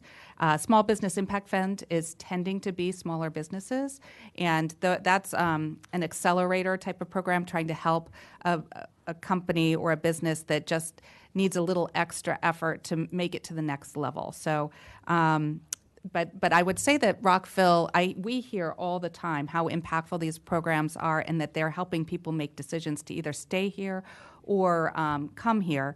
And, I think all economic development professionals tell you that an incentive isn't going to be the major motivator. I think it was said earlier that the major motivator for especially life science companies is going to be available workforce.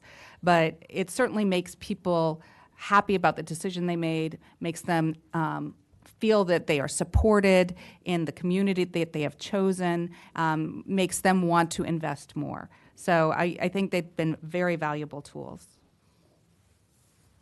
Maybe I'll just add real quick on this, is that it also retains a lot of these small businesses because their lease might be up or, there might be a fire or something. And the fact that the city cares enough to actually offer them an opportunity to move to another location and keep them and retain them is really huge. They feel committed to it.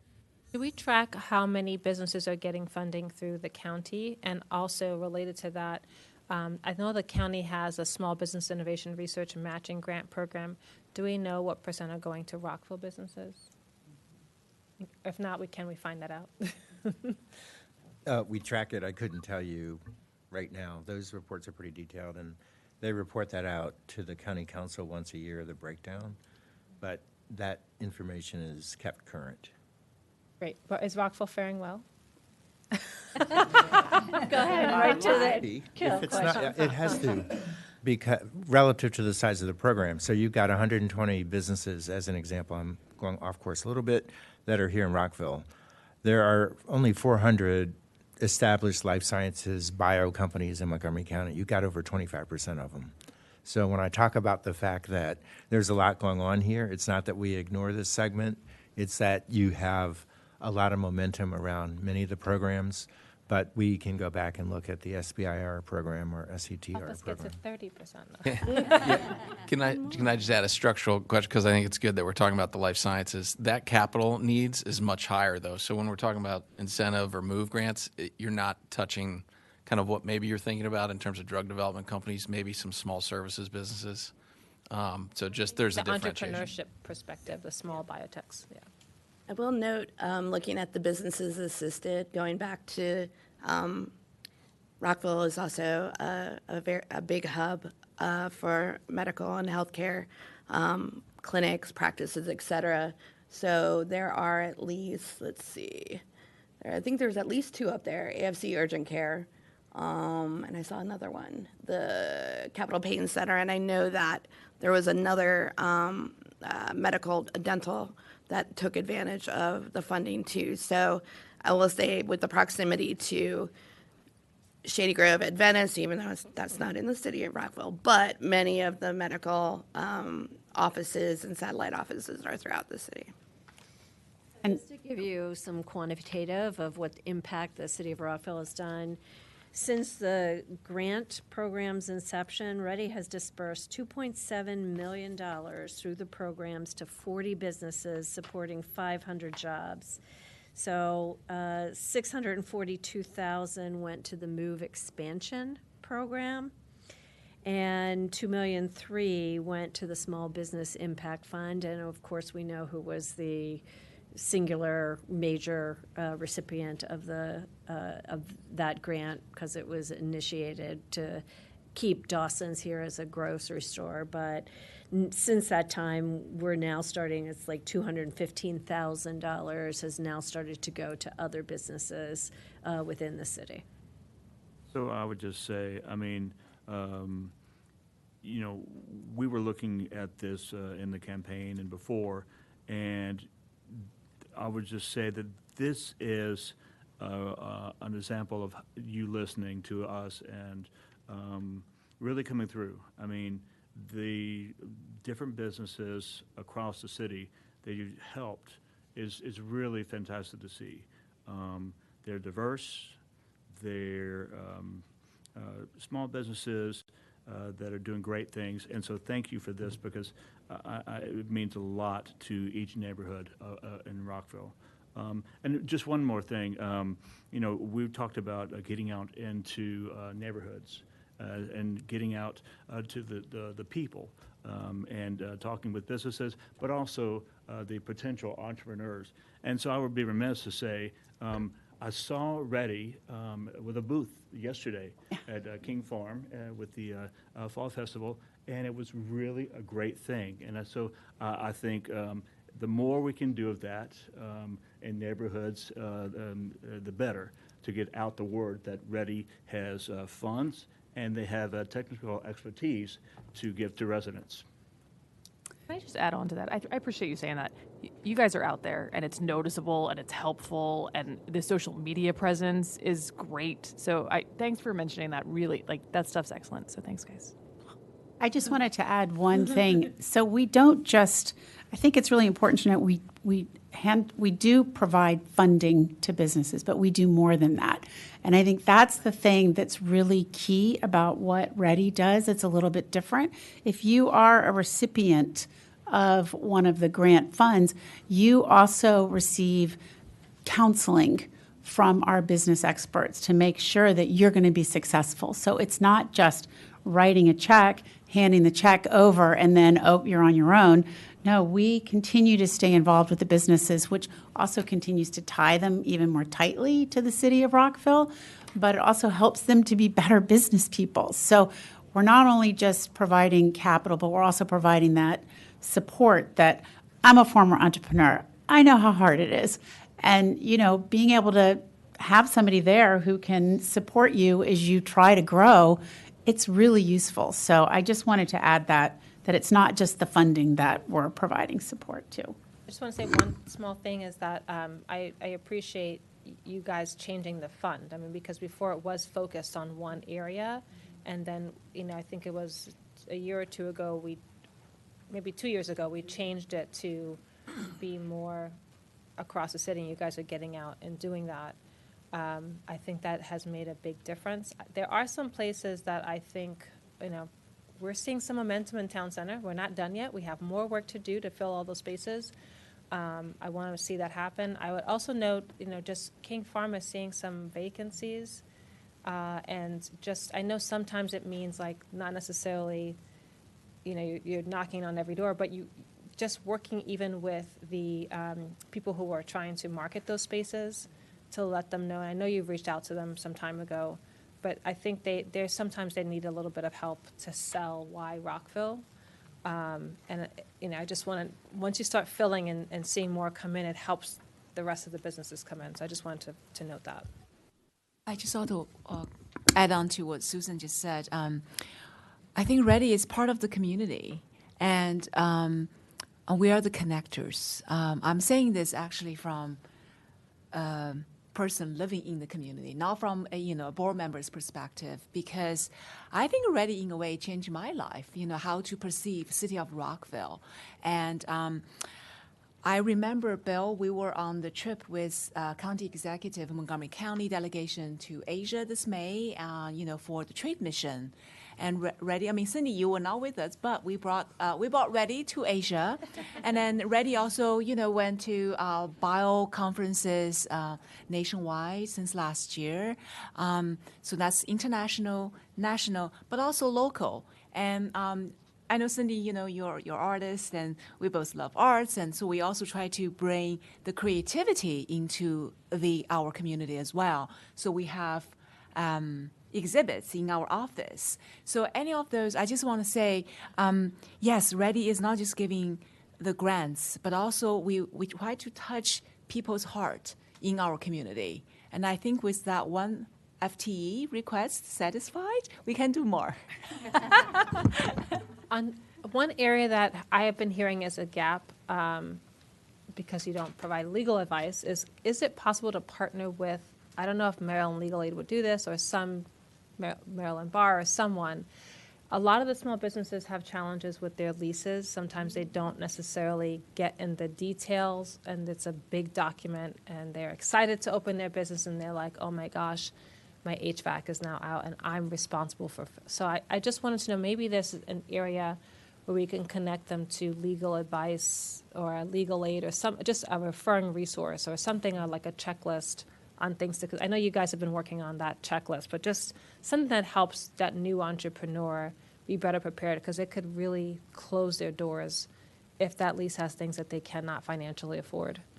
Yes, obviously we have seen that happening, and we see there is a need for that. I would say through the Maryland Women's Business Center, which serves all people of all genders, please come get help and advice from us if you need any in Rockville or the area.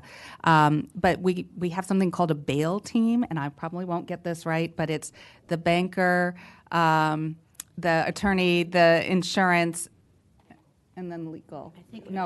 Accountant was the A. Accountant was the A. But we have a list of people who can be resources to people. We don't refer people to specific people, but we have lists where somebody can see who's in the area, and then they can go interview and see if that's a good attorney for them. And as you, Mayor, were saying, Morgan Wortham, who used to be running the Maryland Women's Business Center, she's still on our advisory board, is now with ICSC, International Council of Shopping Centers. They are working with us to create a panel discussion on this very topic. So that should be happening in January-ish. And then we would like to create a toolkit, as you were alluding to, of some top lease things to be thinking about. And as you're saying, it's really important for the businesses to know what lease terms will cost them money, that they're not, it's not on the first page, but HVAC is one of the big ones. Go ahead. I was just curious if you have any plans to increase the support to businesses in Lincoln Park. I mean, any business can come to get assistance from us. If you are aware of a business that needs assistance, if you let us know, we will reach out.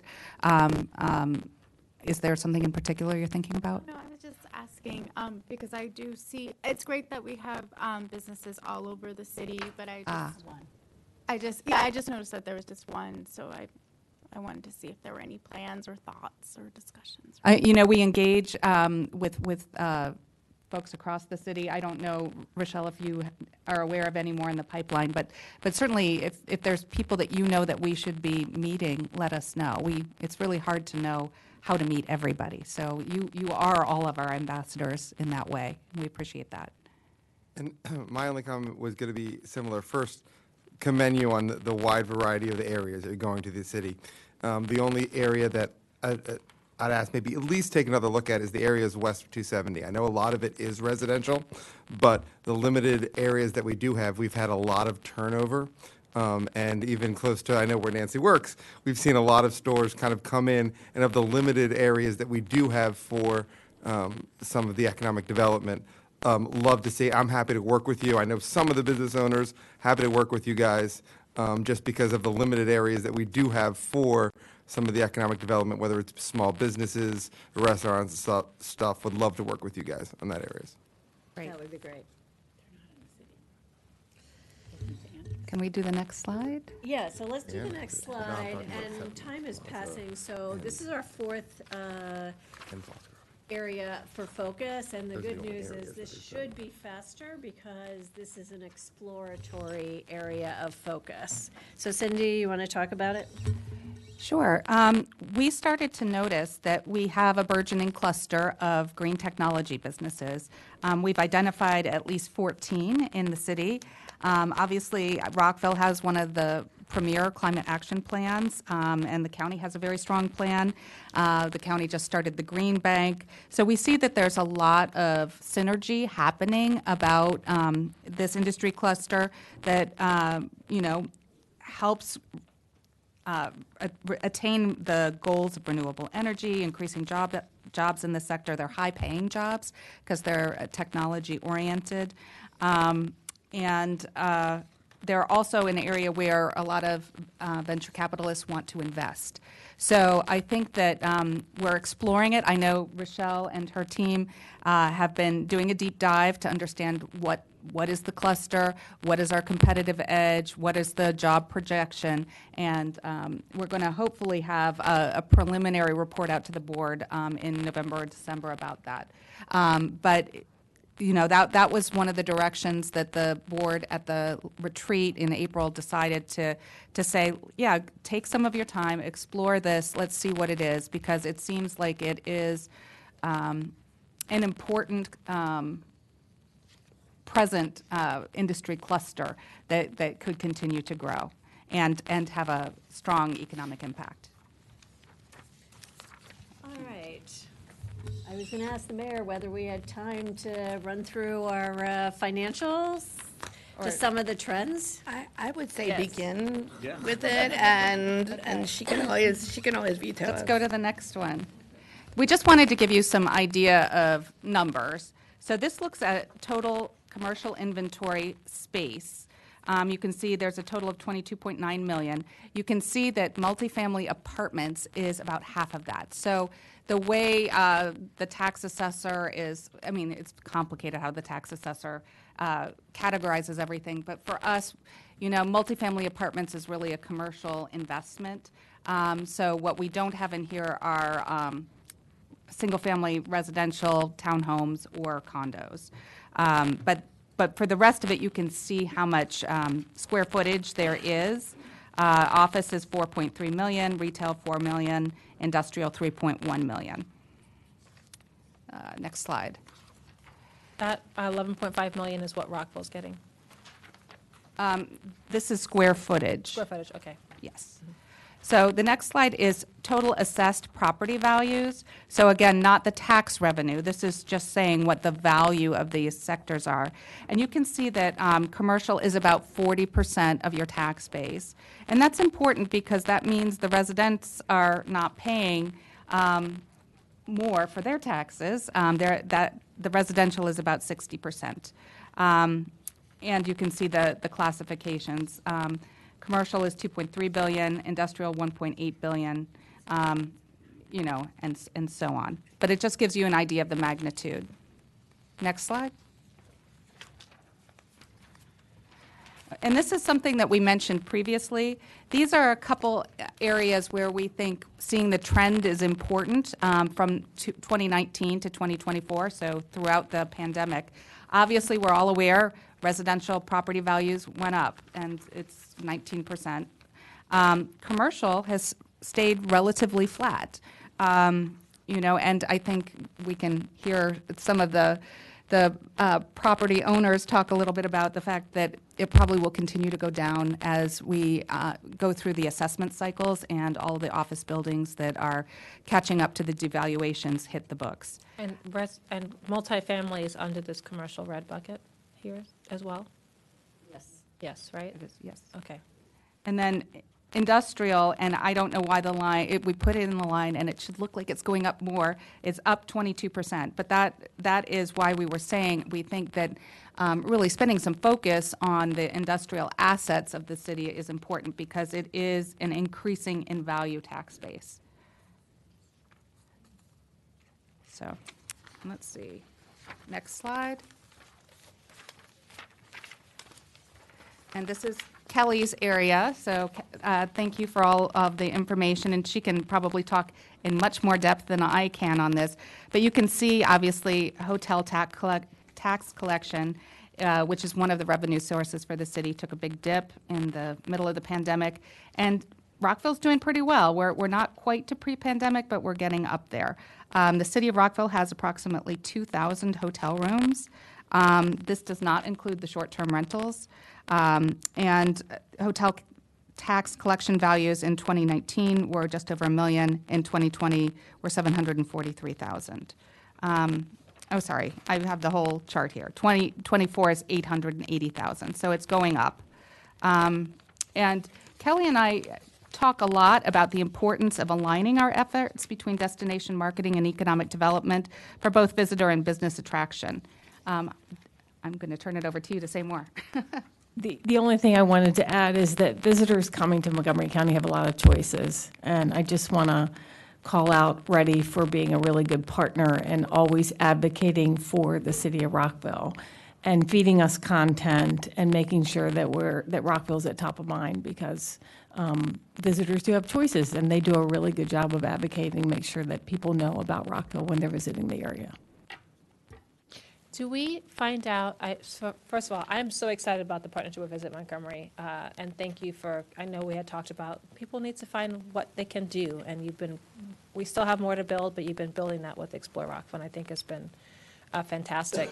Some of the hotels have really cool things that we may not know fully about. I know I flagged, like, the last 2 years, the Mid-Atlantic Jazz Festival happening right along Rockville Pike.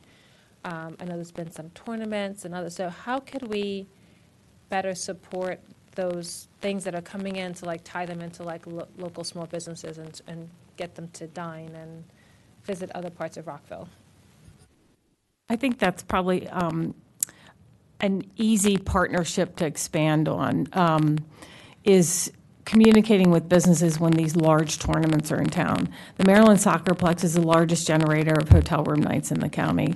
Second would be the Bethesda North Conference Center. And so they are maxed out every weekend and have a lot of visitors visiting the area. So maybe Cindy and I can talk about making the connection of ensuring that businesses are aware that these events are coming, especially the larger events, so they can prepare and do some outreach too. That would be awesome. Okay, that is our last slide. Any final comments or? You guys did a fantastic job. And again, I'm glad we're not paying the per hour rate that you guys were making other places. Everybody's exempt. Sorry, I do have one last thing. And I feel like roughly a year ago, maybe slightly less when we first talked, I remember mentioning metrics, KPIs. I see them, and it's awesome to see them here, so thank you for that. I still have questions on the issue of output versus outcome. Like a lot of the metrics from 24, I would call output metrics. Like how many people did you meet? How many, as opposed to what was the outcome of that. And I know this is so hard to do. I've like never seen anyone do it successfully, so I'm not blaming you. But anything we can do to get better, because like I'm not an expert here, but I can judge an outcome. And there are some on the 24 that I would call outcome related. New businesses attracted to the city, business expansions, full-time jobs added to Rockville. Like those are outcomes. And if there's any way that we can find a way to get more of those, it would help me know that all of the awesome work that you're doing is resulting in what we're hoping it does. So, thank you. Let me just give you one stat. Yeah. And this was done for the State of Maryland Economic Development Association. So for every dollar that you invest in Ready, the estimate is that on average you get $9.17 back in investments in your local jurisdiction. So we have lots of stats like that. There's also something called IMPLAN, which looks at the value of, this relates to employment, that can be shared with you. So, and I agree, I deal with the same issue at the county level more than you can imagine, but there are lots of ways to deal with the outcomes versus the output. That first stat you gave was incredibly helpful to me. So thank you so much. It's those sorts of things, right? What's the ROI? So thank you. There are some there are some other ways to track the growth of businesses within Rockville, and we do have some ideas. We've begun to source some of those ideas. It may require some potential policy changes at the city. So just want to let you know that I know Cindy has some ideas. She's being a little shy. She doesn't want to kind of get out ahead of it, but you know, we do have some things that we've been talking about that we would like to potentially bring back to you. So. All right, I won't take that I'm shy. Susan and I have a lot of banter. You know, I've been in other jurisdictions where there's been a requirement that a business register with the jurisdiction. Right now, one of the frustrations we have, and you probably feel this too, and Bill feels this, there's no accurate count of how many businesses there are.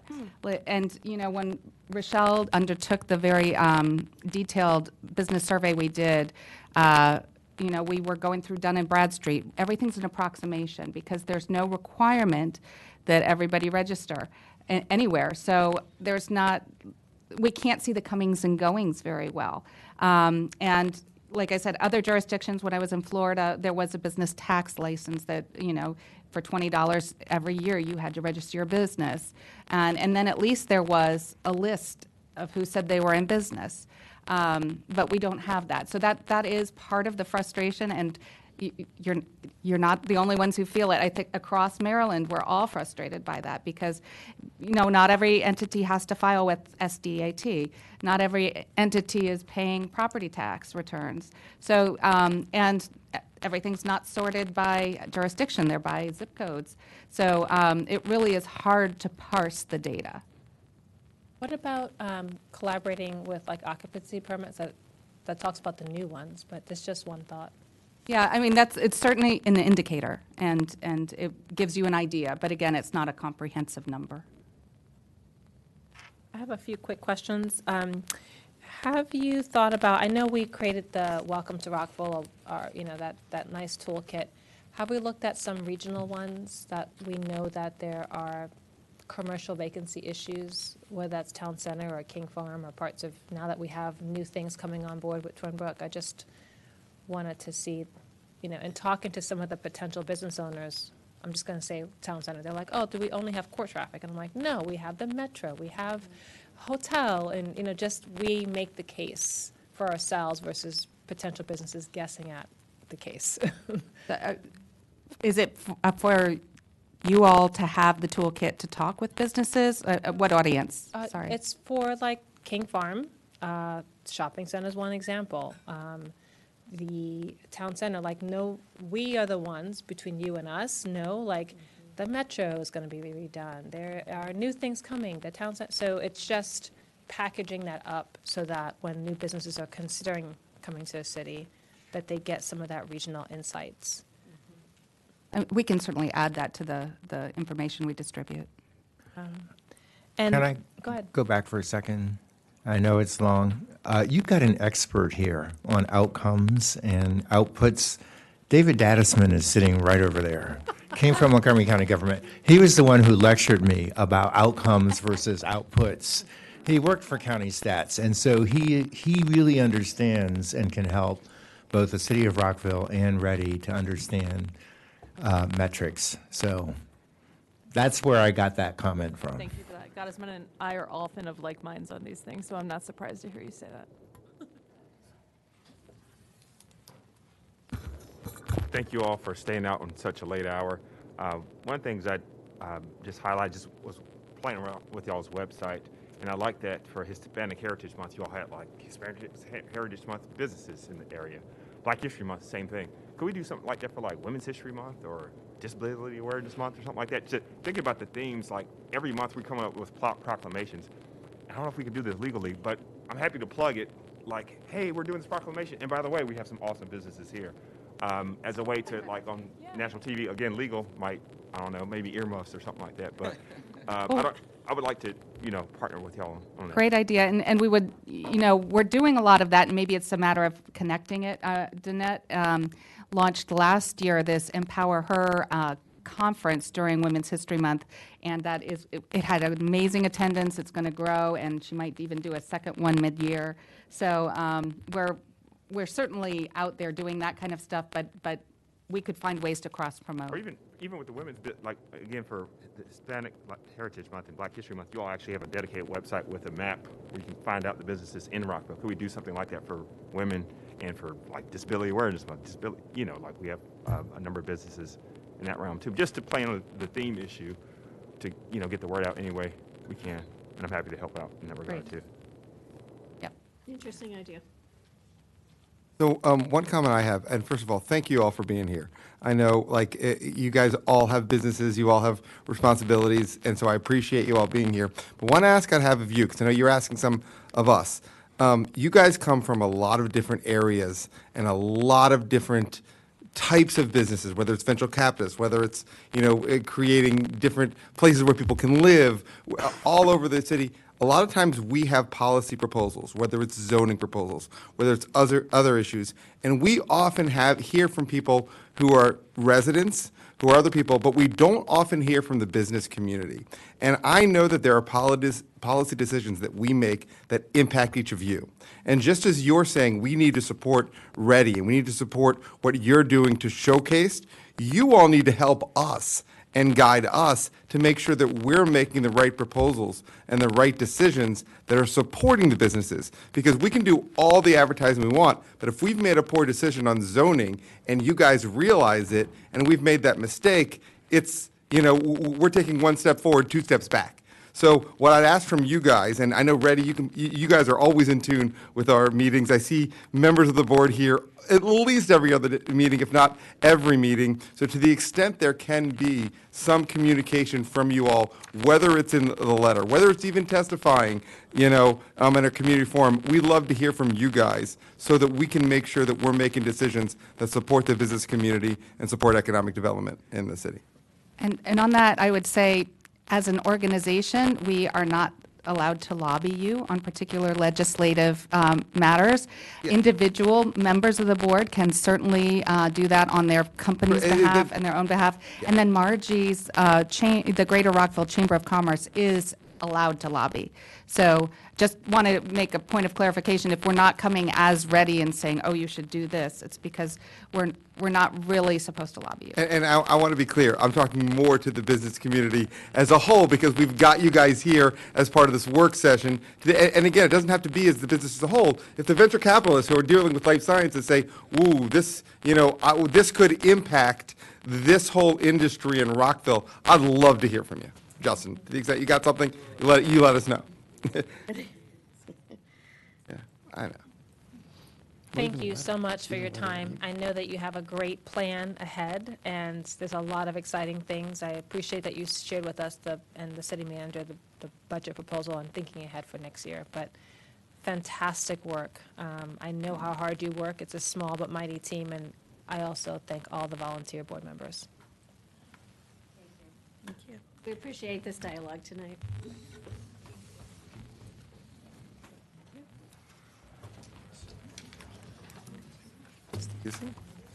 Colleagues, we're just going to stay here for the remainder.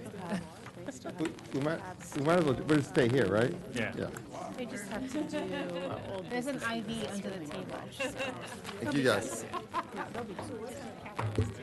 Thank you so much. Right. Guys, thank you. Thank you all. Thank you. You too. Yeah, thank you. I'm going to try this later. It could be very filling. Looks delicious. Yeah, that'll work. I mean, I kind of figured it would be long, but it was good. How long were we? it was a smidge under 2, but then we could also talk afterwards, like. That's do true. it We like could a- mingle. We could do like a meal. I like that idea. Yeah, just so we can have a more like conversation beyond what's on. I agree. All right, so we're going to move on to our mock agenda, agenda item 13. Does anyone have any comments? I'll note that we did have a meeting to review this. I think we're in good shape, but wanted to just see if my colleagues have anything else to add. Okay, all right. And just for the listening public, we do have a 6-month planning agenda that's on our agenda center. Look in the left-hand column. Anything for old new business? I have one small thing that I'll let the city manager know is some of our delegates and from D17, District 17, legislators are interested in learning more about the dates for our tour. And that is to support our legislative bond initiatives. So if we could get some dates to share with the delegates and senator, we would greatly appreciate it. Happy to do that. Thank you. Okay. All right. Does anyone want to adjourn? I move to adjourn. Do we have a second? Second. All right. All those in favor, please raise your hand and say aye. Aye. Have a great evening.